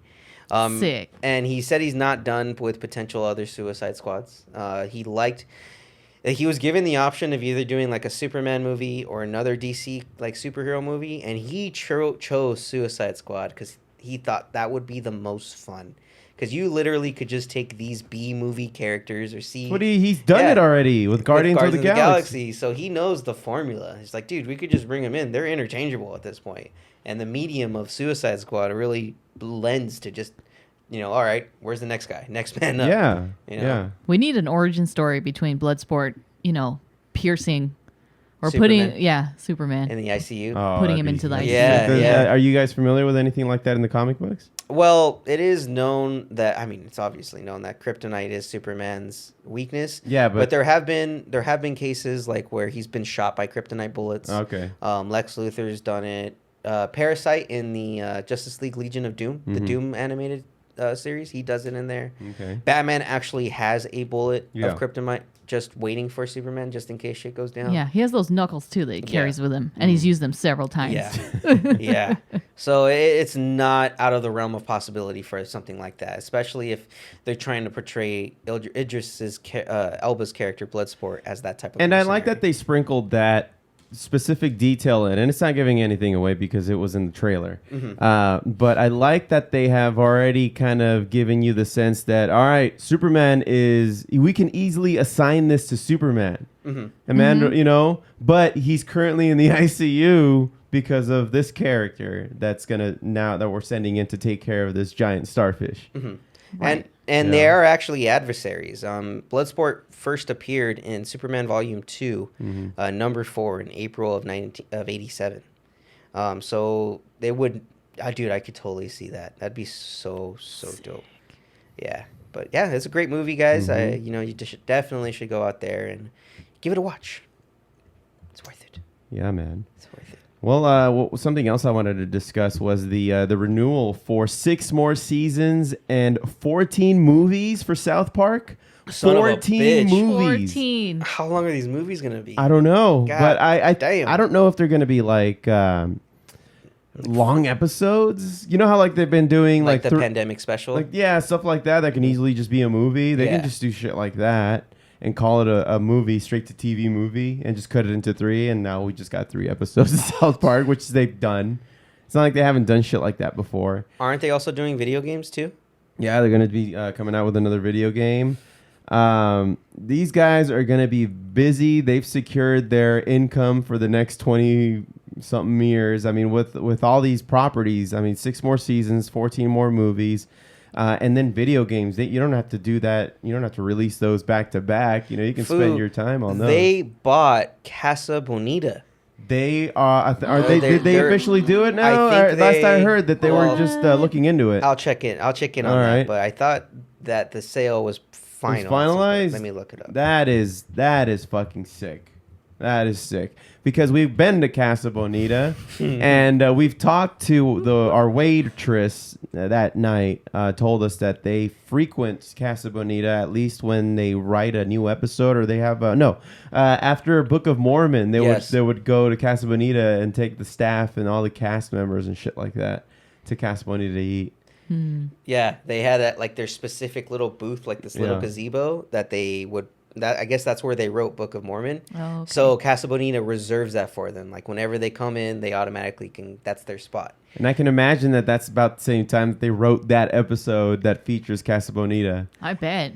Yeah. So Trey Parker and Matt Stone are attempting to become the new owners of Casa Bonita, the beloved Colorado restaurant featured on their show in South Park.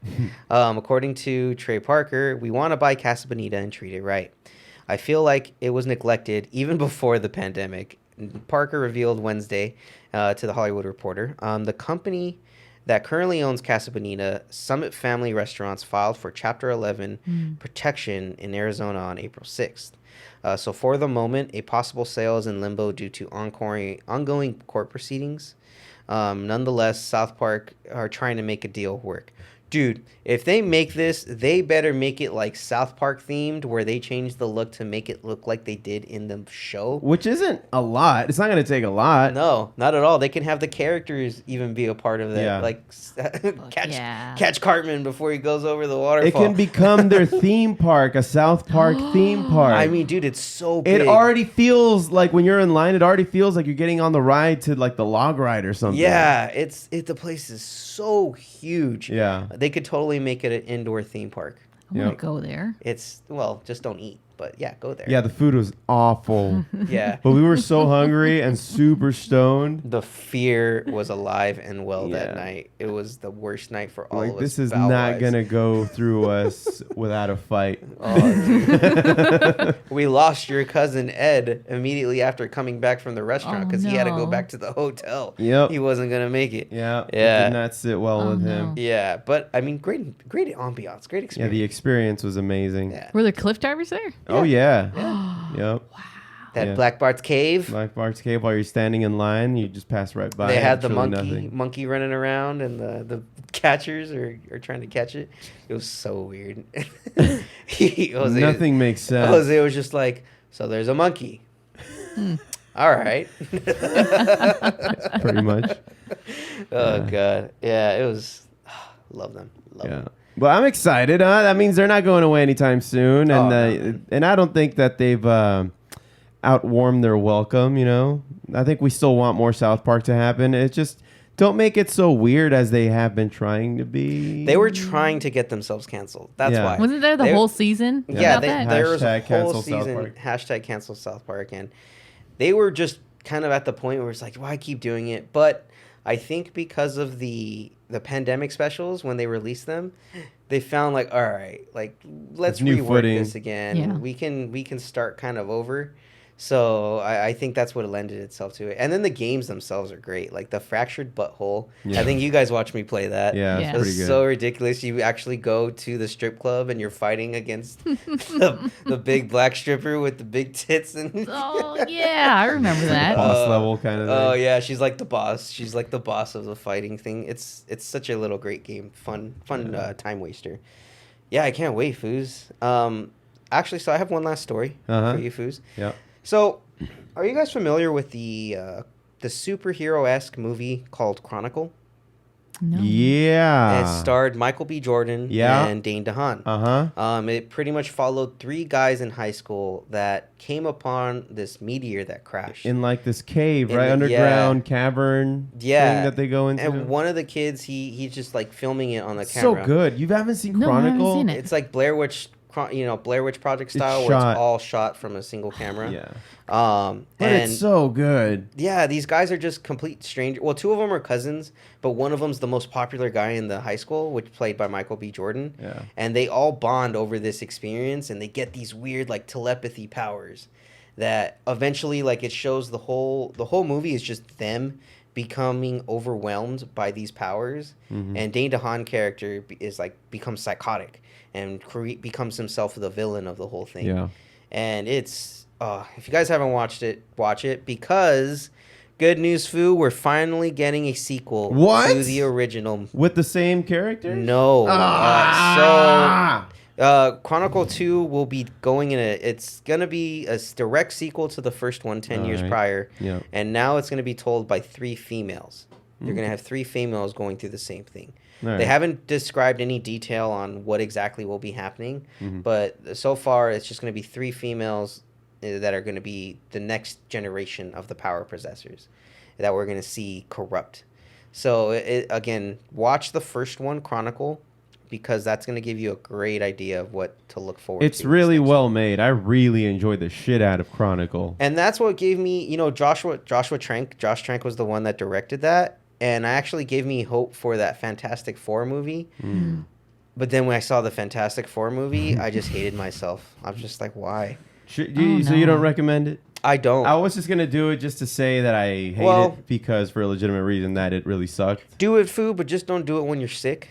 Because I did it once when I was homesick, and it made me sicker. All right. It made me sicker. We'll do. Yeah. So, you guys got anything else for Geeking Out, Foos? Nah, man. I think we've covered quite a bit. Yeah, all right. Well, everybody stick around for the Joint Report. We'll be right back. Nerd! Are you on weed? Give me some. I'll smoke you 2 under the table.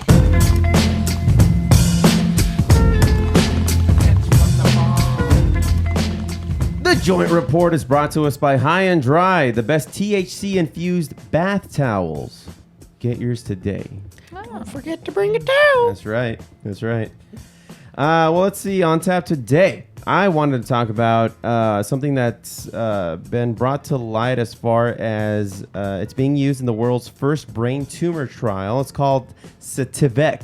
Sativex? Sativex. Sativex? Is it what are we landing on here? Sativex? Sativex. Sativex? Or Sativex? Sativex. Sativex? Sativex. Ah, yes. Sativex, the cannabis oral spray, has been chosen to be used in an upcoming study in treating the aggressive type of cancer known as glioblastoma.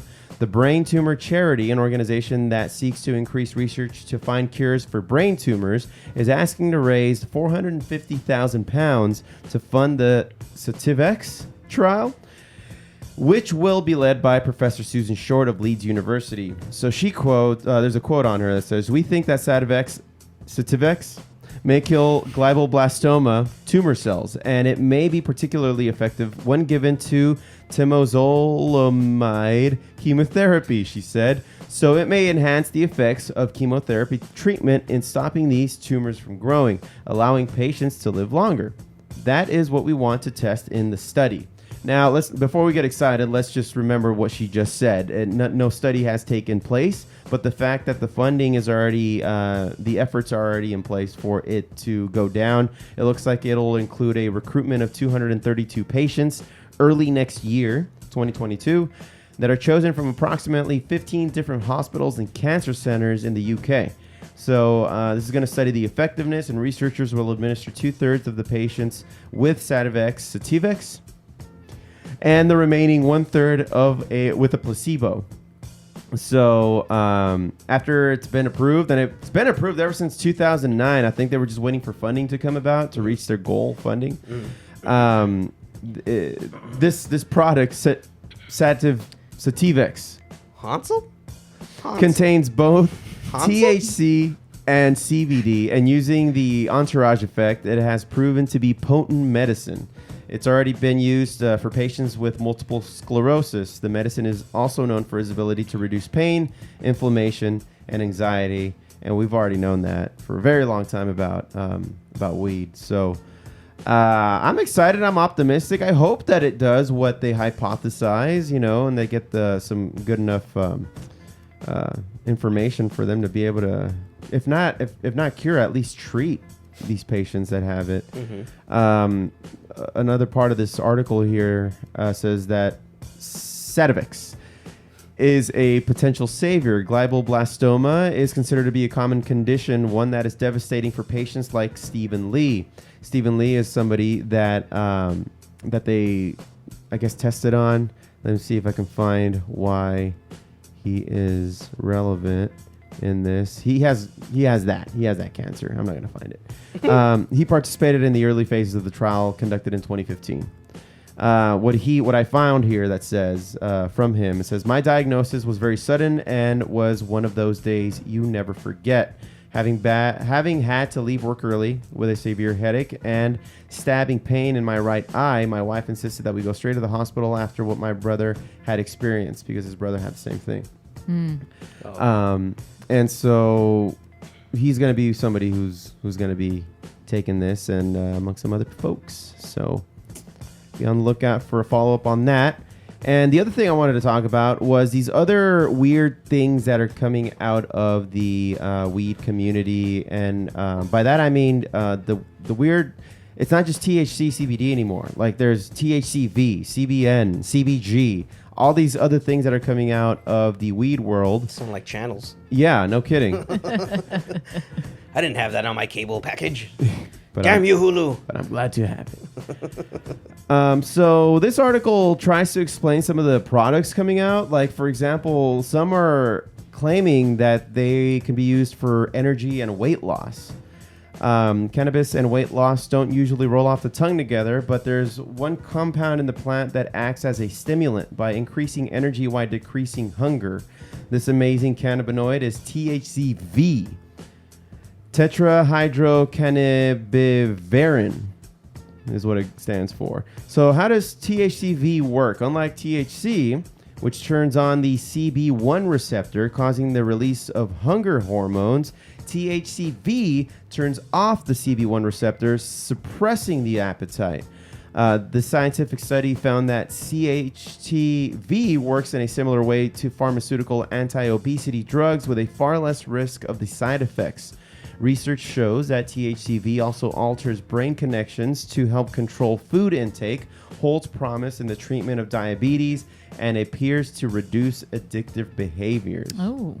So, shit. I mean, and you can just get it. I mean, if you're in a state that where the purchase of THC products is legal, you can go into a lot of the more sophisticated dispensaries and find this on their shelves. I mean, I saw a little bit of this in the grass store menu. I saw some, it's not just THC, CBD products, but you get some variations with some of the tinctures that they have there. Also, when you shop around for CBD products, what's that website that you go to? CB Distillery? Yeah. There's a lot of that too. It's not just CBD, but there's other. They have the CBG. Yeah. That's what we have in like powder form, right? Yeah. You can do it. You can do a few lines of that. You're supposed to use it when you cook. Oh. Have you been doing lines food? Please the fit. Don't do that. Cannabis and weight loss. All right. Well, cannabis and weight loss, like I said, it's not normally put in the same sentence, but if this actually works, man, I want to give it a shot because I'm a victim of getting the munchies after some consumption, and if you can just spray your mouth with something like this, why the hell not? I concur, Foo. Yeah. But anyway, I wanted to brag about Grassdoor a little bit too, man. And if you go to foobarshow.com and click at our banner at the very bottom, you can get 30% off of your first time usage of Grassdoor if you go to Grassdoor to purchase your weed. Now, Josh, what did you buy on today's purchase? I bought us some lava cake, which we tried before the pod. Delightful. Quite delightful. It was quite exquisite. Like, it was so smooth to dab. It was a concentrate that we dabbed. Live resin. It was kind of greenish, right? It wasn't like that yellow dab that you find. Actually, this was lighter. Like, it was still green. It had a tint of green. But a very small tint. It wasn't like a deep green that we see mostly in like crumbles or like batters and stuff. But it was a little clear. It was jelly. It was gelatin like. Yeah. So I love like resins that are like that because they burn so much cleaner. You don't get the accidentally catch it on fire most of the time because it takes a high heat to burn those. So yeah, it was delicious. And then I also got the super lemon haze, which you also got as well, I believe, or sour lemon haze, I believe. I don't remember, but I don't know what it's called. I just know what it tastes like. But I'll tell you right now, if I'm talking a little funny, it's likely because of that. I'm pretty high. No. And we've been doing this for what, like an hour now? I mean, an hour 24. Foo. Pretty much. Shocked and appalled Foo. Yeah, no kidding. It works. I'll tell you that much. For those who dab, and I'm mainly a dabber these days. I only really smoke flower when I'm around my bandmates because they usually have a pipe or a little bubbler on He hand. wants to pretend he's cool, guys. Yeah. I'm cool. But I bought some weed. I actually bought some flour for that reason. I didn't want to show up empty-handed at the drum circle as it is. I bought this. I forgot what it was called, but it was a hybrid, and it had like 28% THC, and it smelled delightful, man. The packaging is really nice these days too, especially if you get it from like a legitimate provider. The packaging, it's pretty fucking elaborate. Even like that lemon haze. Is that what it was? The lemon haze? Is that what we got? Lemon drop? Yeah. Sour lemon? Sour lemon haze. Lemon haze. Yes. Limoncello. It came in this box that I couldn't get open unless I used something sharp. And I'm like, well, I guess that's good for kids. But I want it now. And the box was recyclable, right? It even said reusable, like paper material. Yeah, I just throw it in the recycling bin Yeah. and pat yourself in the back, kind of thing. You did it. Yeah. And then I proceeded to smell my farts. Yeah. No. But everything that's coming out of Grass Store is just legit as fuck. You're gonna get the product that you order, and just be ready to be raped by fees. Taxes, Josh. It's the finger thing means the taxes. Oh, taxes. Gabagool. Yeah, man. Yeah, it's a lot of taxes here in California. Upwards to 30% of the purchase, where like your normal taxes would be something like 8 or 9. But Foos, it's okay because it's legalized. Yeah. Pay our It's price, fine. Foo. Fine. Yeah. We voted for it, so let's. I mean, Foo, let's just do it beats getting stabbed behind the parking lot of an old carniceria. We'll let the Foo tell that story one day, which he's told, but we'll let him recount it at some point. But God, I hope no one goes through that again.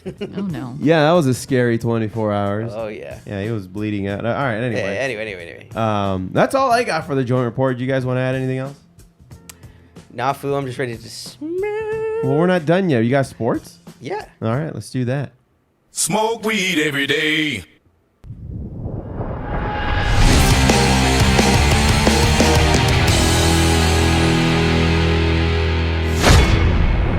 Foobar Sports is brought to us by Nothing But Net, the official in vitro fertilization home kit of the Basketball Olympics.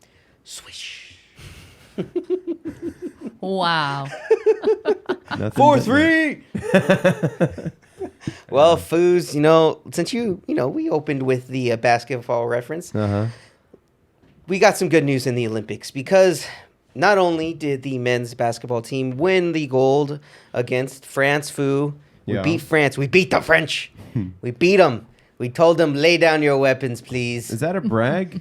Yeah. Okay. I mean, at least in basketball. Oh, got it. Yes. So they're supposed to be good? They are very good in basketball. Okay. Yeah. Got it. I mean, Foo, that's where Tony Parker came from, Foo. Could have fooled me. Yeah, I He has know. no idea who that is. I know he doesn't. Anyway. Oh, Tony Parker. See, Foo? I know him as Anthony Parker. So that's my bad. it was an honest mistake. Egg on my face, Foo. All right. Egg on my face. Let's carry on. Well, Foo, U.S. Team USA won the gold. They're bringing it home. This is, I believe, the 4th time in a row Team USA men's has brought it back. Thank Nice. God we have avoided the disaster of 2004 when we only brought back the bronze. That is very disappointing for Team America. Fuck World Police. Wrong team. Oh, yeah. Oh, okay. And you know what, Foos? The women's team also won this past weekend. They beat Japan in the final. And, dude, they are just fucking monsters because this is their 7th win in a row. And 2 players on Team USA women's have 5 gold medals just to their names. None other than Sue Bird and Diana Taurasi, the White Mamba. Those 2 are the most decorated basketball players in Olympic history. Damn. At 5 apiece.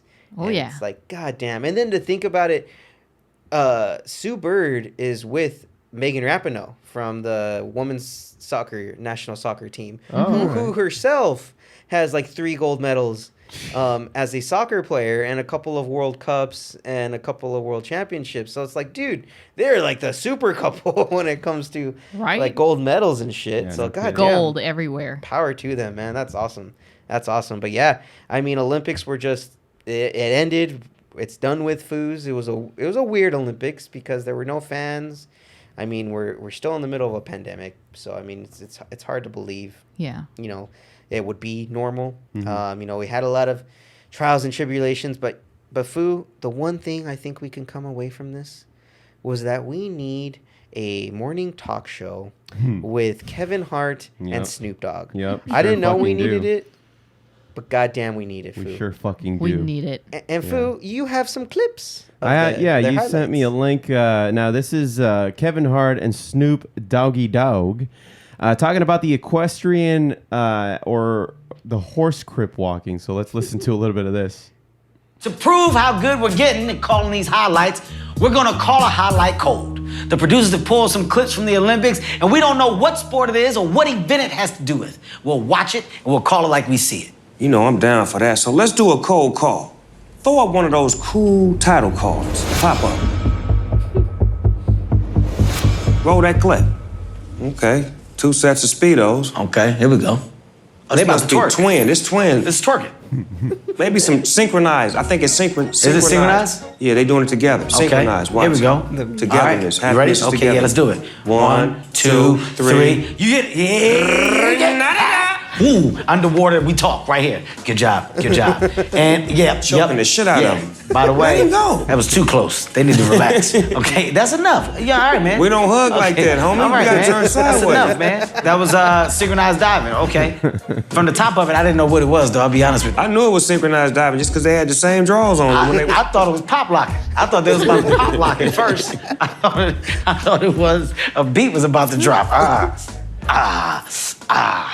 Okay, all right, that was the easy one. Come on, let's do another one.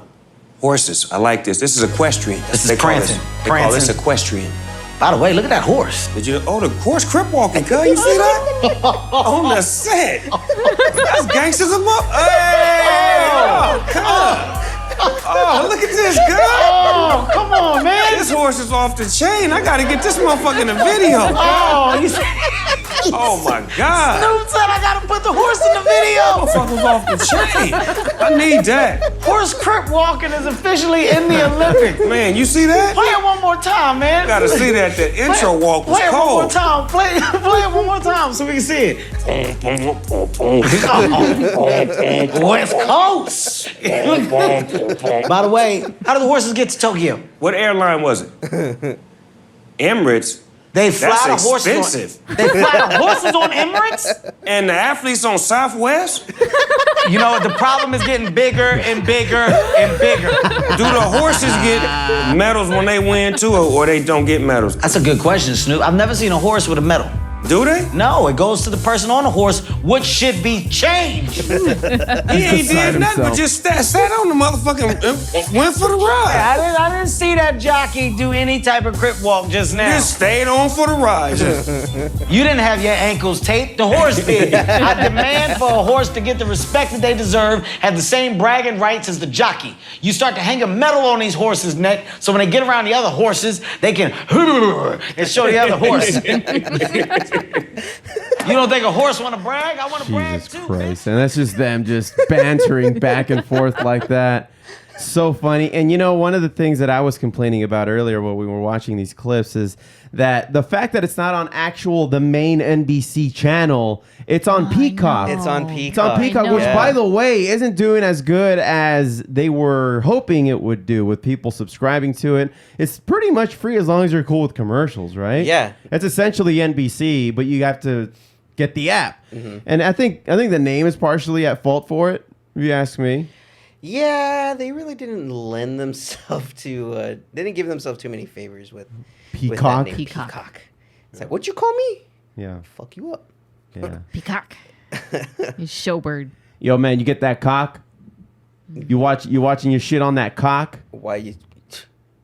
The cock. Want to get punched, man? No, it's the cock. Yeah, It's my whoa, abbreviation whoa, for whoa. Peacock. I'll I don't have that kind of time to finish saying the whole word. It's literally just a letter in. Yeah, what are you watching the Olympics on this year? I got it on the cock. Watching it on the peacock. Yeah. Yeah, Foos. Yeah, I mean, and that's not the only thing that's going on because we actually had two sets of Hall of Fame ceremonies this weekend. We had the 2020 Hall of Fame, which included Troy Polamalu with his luscious hair. And that was for the 2020 class. And then we had the 2021 class, which included none other than our favorite quarterback, Foo. Yeah. The quarterback of America, I dare say. Is that who he is? And Mr. Peyton Manning, Foo. Peyton Manning is the quarterback of America. Yeah. He's the coach of America, God damn it.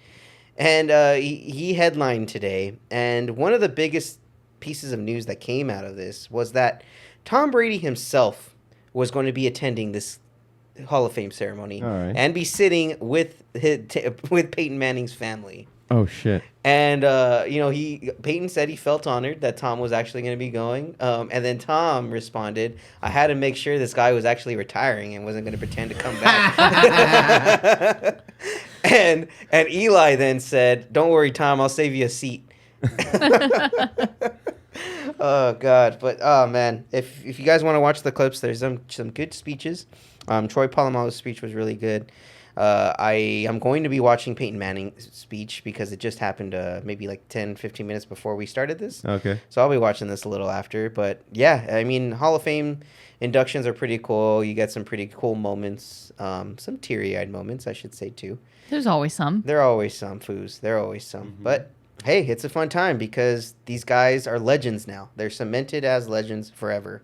Other notable Hall of Famers this weekend are Drew Pearson from the Dallas Cowboys, Harold Carmichael, Philadelphia Eagles legend, John Lynch he's now the GM of the Niners, but he was a safety for the Broncos and the Bucks during their Super Bowl runs.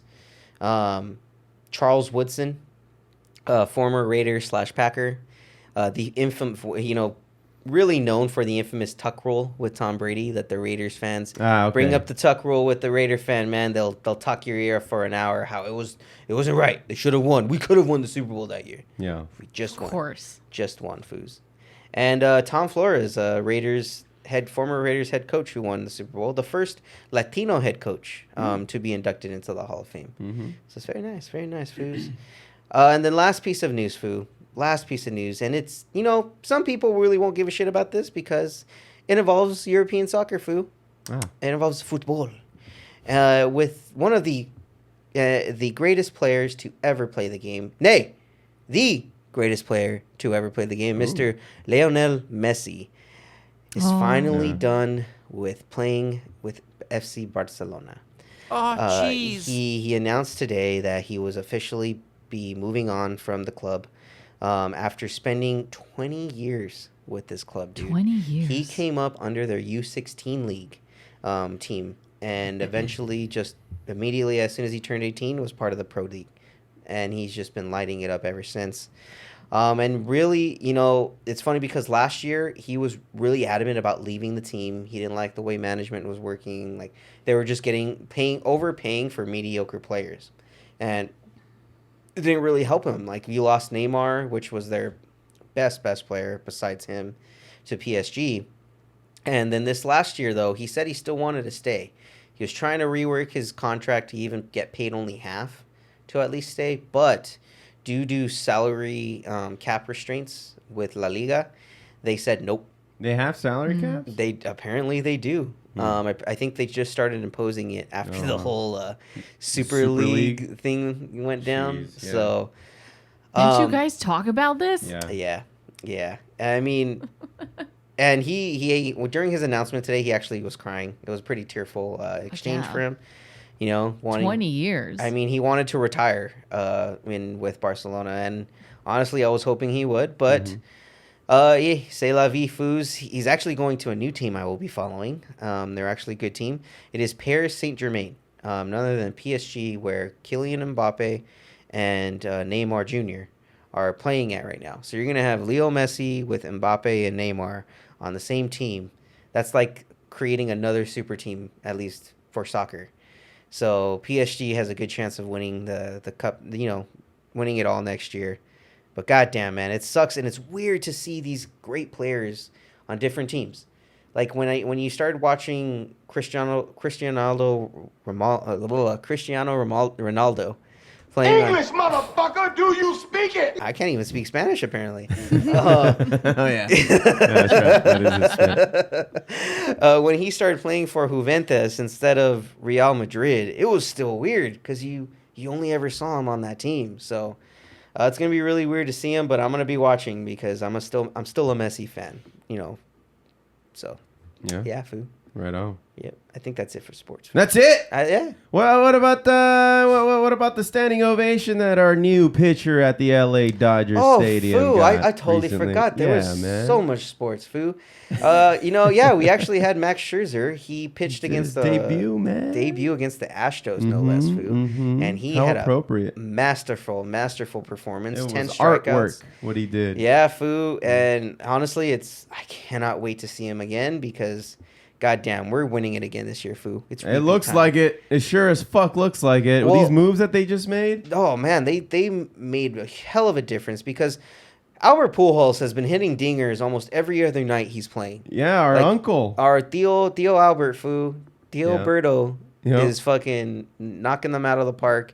And then our new acquisition, Trey Turner, he actually hit a home run his first at bat in his first start. That's right. With the team. So. Yep.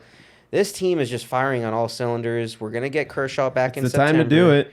Yep. We had a little bump on the road with the whole Trevor Bauer situation, and let's just forget about that. Yeah, let's just have him gone. He wasn't even here for that long. Anyway. No, and he was pretty pompous. He was pretty arrogant when he was here, talking a lot of shit, and you fucked it up, son. You fucked it up. Yeah, dude, but Scherzer, great performance. So much so that, he ended up getting a standing ovation. And he even said, he's like, this is the first time I've ever gotten a standing ovation for a curtain call for a pitching performance. And to have it at Dodger Stadium, no less.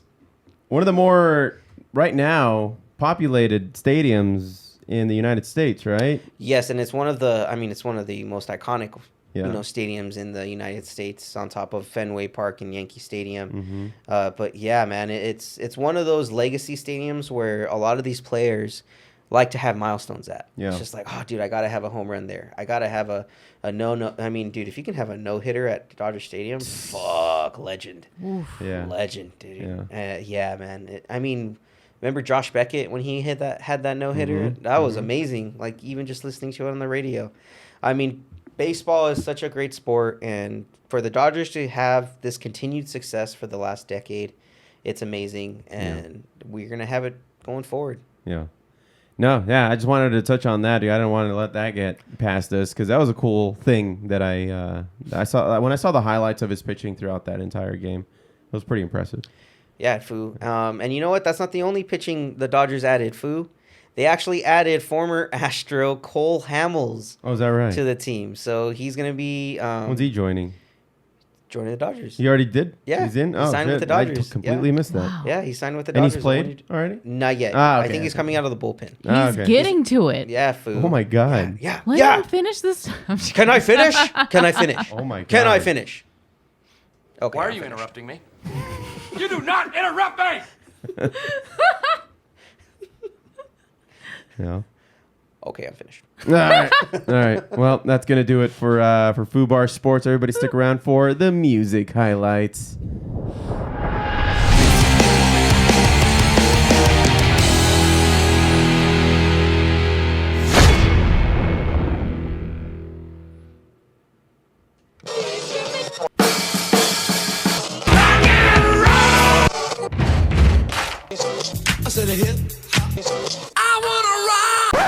The music highlights is brought to us by Record Scratch, Jay-Z's new business venture of certified expungement law offices. Proud of that one, huh? Nope. All right. Good job. All right. Well, up first, let me get to... I'm pulling a Steph here, not being prepared. Wow, Foo. All right, number one. It's my MO. Number one, there's this band that I've been checking out called Måneskin, and it's spelled Maneskin, but the A has the little circle above that. Do you know what that means? What does that do to an A? Because I'm not too familiar with that one. Anyway, look it up. Måneskin. They have this song called Beggin. I wanted to play on the podcast. It's pretty good. It's kind of a slow burn, but I enjoy the shit out of it. So check this out.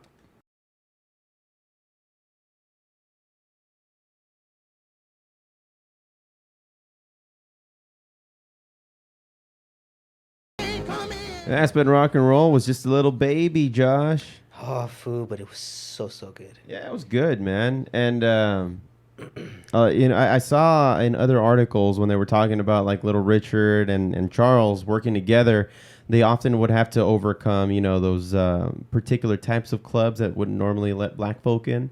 And they tell stories about how to disarm the audience and the bar owners and the club owners, they would sometimes put white powder on their face and go in whiteface. What the fuck?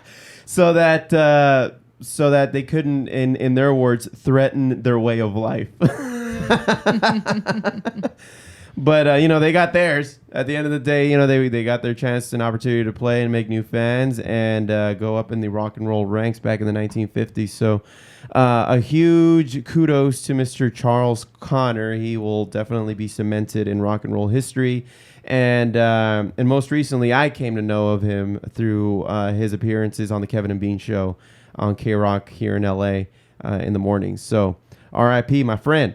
And that's really all I had for you guys in the music highlights for today. So everybody stick around for, what do we got here? Foo Facts. The Foo Facts.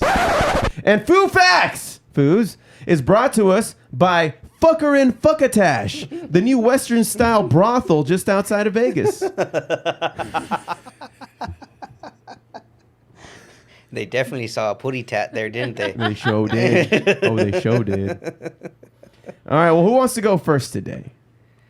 I will go first. All right, what do you got there, Steph? I have to unlock my phone.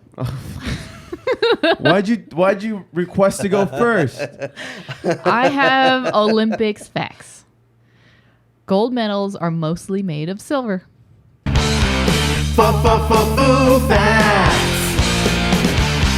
Foo Facts. Despite the popular belief that the gold medal is composed of pure gold, this hasn't been the case since I 1912. never thought that. I thought it was chocolate. Today's Olympic gold medal is an imposter made almost entirely from silver with approximately 6 grams of gold to meet the standard layout of the Olympic Charter. The medals for the Summer Olympics in Tokyo were made from 80,000 tons of recycled electronics. Plastic. The Tokyo Games gold medal weighs about 556 grams, which means an Olympic medal made out of pure gold would cost close to $32,000 based on current market prices. Interesting. Well, that's a jip. Right? There's 2 silver medalists then. Still has gold in it. Still counts. Yeah, that's bullshit. But I know the truth. Whatever. I'll take it. It's first place. So it's really just kind of the meat of it is the plastics, the recycled stuff. Silver. And no, you said it was just made out of tons and tons of plastics. Recycled electronics. Recycled electronics, but not all electronics are plastic. Yeah. They're made of other. There's gold in electronics. All right, we'll fact check as that a conductor. for next time. For next time. You're sitting next to Mr. IT over here. Next time we'll have. Well, then where's the copper? They're still mining it. Yeah, Foo. I knew this all day. Who's next? All right, Foo, I'll go. In the UK in 2019, renewable energy generated more electricity than fossil fuels for the first time ever. Foo Facts. Foo Facts. Also, Foo, did you know Norway gets 0% electricity from coal, and Germany has installed 1 kilowatt of renewable capacity per person in the last decade. Oh, damn. So, U.S., we are behind. Yeah. Well, what makes it difficult, and I'm not apologizing for any of the fucks who aren't for, renewable energy, but the uphill that we have to climb is the fact that this is such a huge fucking country. You know, and then to get 10 people or even 3 people to agree on pizza toppings is bad enough. But you Pineapple fucks food. wanting pineapple on that. You fuck. You fuck. Sweet and savory. I don't Food. care. I don't Compliments each care. other. No. I mean, do what you will, but just don't put it in front of me. Okay. All right. Okay. Is that understood? Okay, All Foo. right, to Okay. make myself clear. Okay. All right. I'm sorry. Am I next? Yes. The English word with the most definitions is set. Foo Facts. Foo Facts. According to the Guinness World Records, set has the largest number of meanings of any word in the English language, with 430 different senses listed in the 1989 edition of second edition of the Oxford English Dictionary. The word sets the record with an entry running 60,000 words or 326,000 characters, and no other English word has come close since. God. Said it Damn. and forget it. That's right. All right, people peel. All right. The Olympic torch relay is not an ancient tradition. Foo Facts. Foo Facts. The torch relay has its roots in the controversial 1936 Berlin Olympics.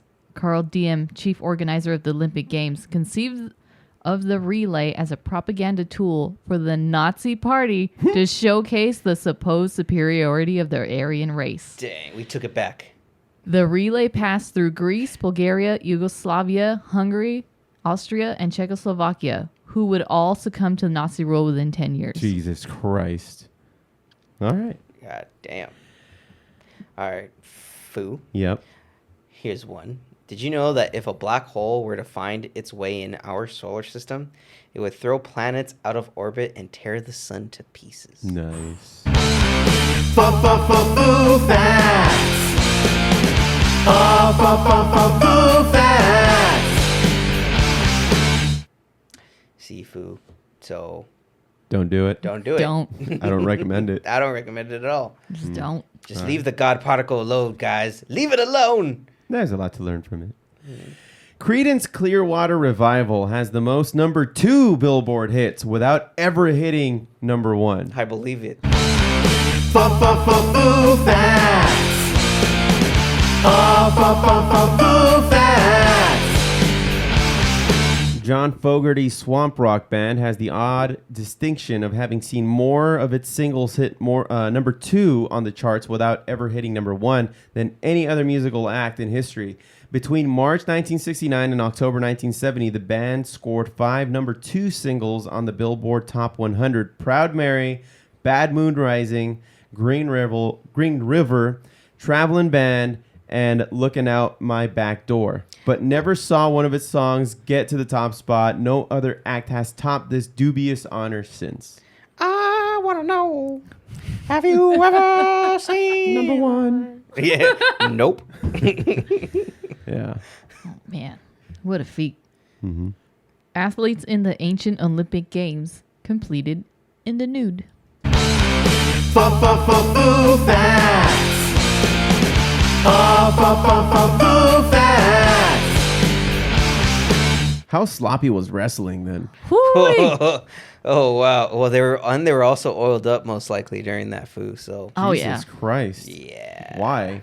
Well, Foo, the Greeks were. There's something else. There's Yeah, something you should else, look man. that. I don't think they were oiled up. In fact, the word gymnasium comes from the Greek root gymnos, meaning nude. I'm sure I butchered that.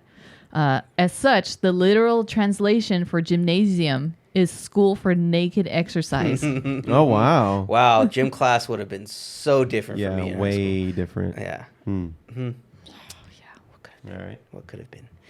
All right, Foo. Did you know that there is an ancient practice known as eye gazing, whereby two participants stare into each other's eyes for an extended period of time? Foo Facts. Foo Facts. So when eye contact between two people is initiated and maintained, an invisible energetic circuit is established, and it is known to induce euphoria, visions, past life experiences, and even remote viewing. Wow. From here, it is possible to reach a higher state of consciousness. The saying "eyes are the windows to the soul" has much more meaning than we realize. And I said, bitch. Daryl, I looked into the windows of her soul, and I said, bitch. You said it though. Huh? You said it. Yeah. Oh yeah. Yeah. All right. Right on. The dot over the lowercase I or J is known as a title or tittle. Foo Facts. Foo Facts. Tittle. It is thought that the phrase "to a T" is actually derived from the phrase "to a tittle," a phrase that was used in the same sense dating back to the early 17th century. The first recording of the phrase is in 1607 play, in a 1607 play called "Woman Hater" by Francis Beaumont and John Fletcher, in which the line reads, "I'll quote him to a tittle." Tittle. Tittle. It's titillating, Foo. I know. Last round? Sure. See. All right. All right. 2 athletes have won gold medals competing for 2 different nations. Foo Facts. Foo Facts. Daniel Carroll first won gold in rugby representing Australia in 1908 and then again in 1920 for the United States. Kaki, and I'm not even going to pronounce the last name because I'm going to butcher it, won his first gold medal in men's weightlifting, competing as part of the United team in the 1992 Barcelona Games and later as a Greek citizen in the 1996 and 2000 Olympics. So you can switch. Interesting. I think you have to be, Dual citizenship, right? yeah, and at least 50% of whatever nation you're going to be representing. Like I'm half Filipino. I don't have citizenship in the Philippines, but if I did, I would be able to represent. I see. Interesting. All right, Foos. Did you know that in 1978, pilot Frederick Valentich and his plane disappeared in Australia? Foo Facts. Foo Facts. His last communication was, "Melbourne, that strange aircraft is hovering on top of me again. 2 seconds, open microphone. It is hovering and it is not an aircraft." Dang. Last known communication from him. Dang. Ooh, I just got the chills. Crazy. Some UFO shit right there. Literally. Yeah. Tight. All right, last one. Superman didn't always fly. Foo Facts. Foo Facts. If you remember the old saying that the original comic book Superman had, that he can leap tall buildings in a single bound, that's really what he was capable of. But then he had to come right back down to Earth because he didn't fly. It wasn't up until the 1940s when animators of the new animated series decided that it would be too difficult to routinely draw him bending his knees that it was decided that Superman could take off into the air. Readers got to see smooth animation, and the superhero gained a new power. Nice. Yeah. So just because of laziness, it was the same. Remember the Foo fact of the reason that a lot of Disney characters wear gloves is because they didn't want to keep drawing hands. Yeah. It was just a lazy way to give them hands. Easier. Pretty much. Yeah, way easier, faster. Yeah. But anyway, that's gonna do it for today's show, huh? How do you think it went? I think it went well, big guy. Yeah, that's so cool. Yeah, we did it, team. Yeah, we did sure it. did. You fucks. Now, as stated before, help a brother out. And if you've not enjoyed yourself a little grass store, go click on our banner at the bottom of foobarshow.com. It'll give you 30% off if you are a first-time user. And go check out the Fallen Electric Band. So there's 2 shows coming up, just like I mentioned at the beginning of the show. I will be at the Ontario Summer Concert Series, opening up for a Beatles tribute band. We're going to be starting at 7 o'clock. We'll probably play somewhere towards like 45 minutes. And that's going to be tons of fun. And I'm going to stick around for that Beatles tribute band because I love watching me a good Beatles tribute band. I've seen a few in my day, and all of them have been great.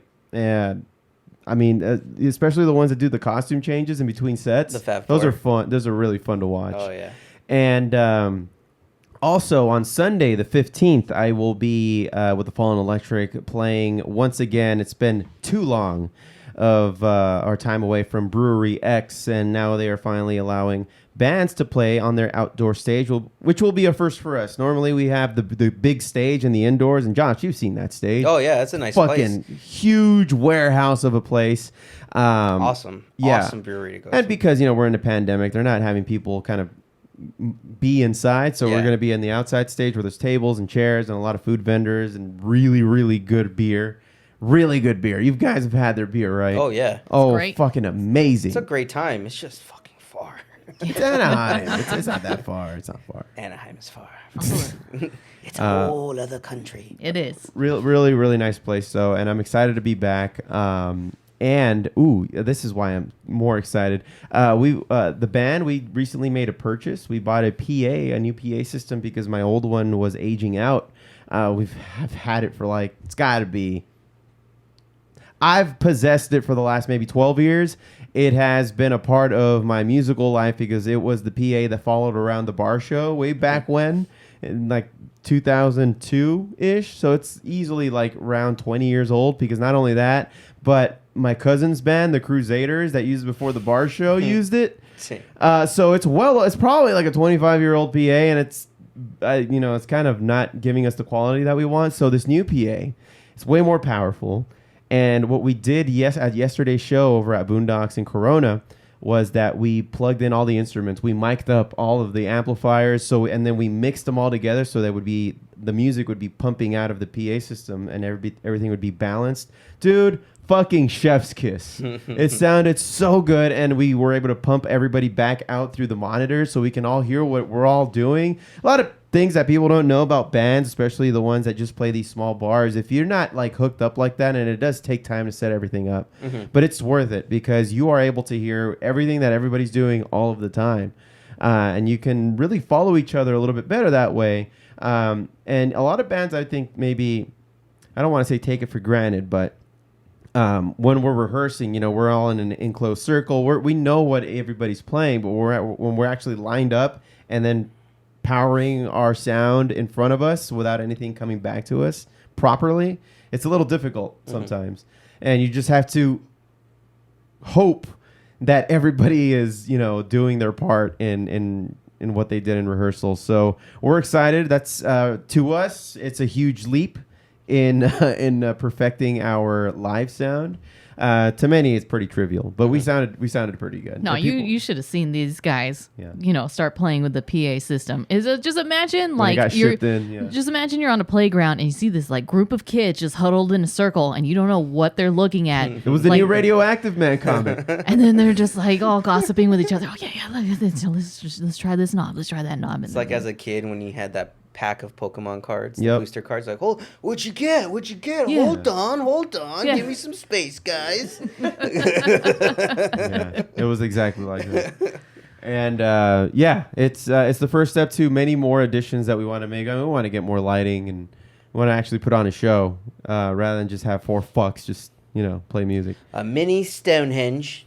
That'd be sick. That'd be so sick. If we got a little Stonehenge for no reason. Yeah. Just no reason. Just wheeled out. We got the Just dimensions wheeled wrong. out, and it's only one. Yeah. So, What did he forget to do? Why was he put inches instead of feet or something? yeah, he put inches instead of feet.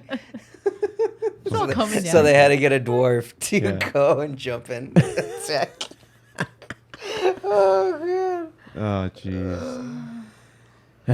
Spinal Tap. One of that was so underrated. Oh, so underrated. Hands down, that whole group and their set of movies, like Best in Show, A Mighty Wind.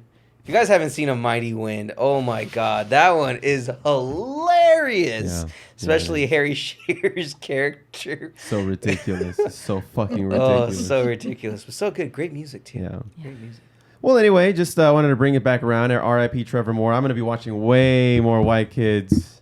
Whitest kids you know?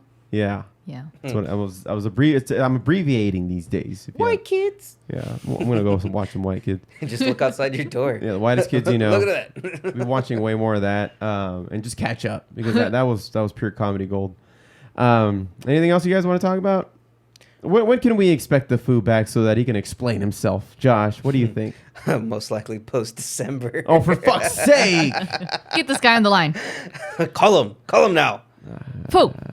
We need like a bat phone that's just mainly for the Foo. So that way when we have situations like this, we call. Yeah. Foo, explain yourself. He wouldn't answer it. Still. At least we get the voicemail. All right. Thank you all very much for listening into the Foobar Show. Thanks for hitting subscribe, and remember to rate, review, and tell your friends like a champ. You can always get in touch with us and get our merch at foobarshow.com. That's FOObarshow.com, and search FOO Bar Show on YouTube, Tumblr, Twitter, and Instagram. Check us out, drop us a line, and we'll fill it up like a couple of Foos. I've been Josie. I've been Josh. And Steph. Signing off, saying, don't be a dick.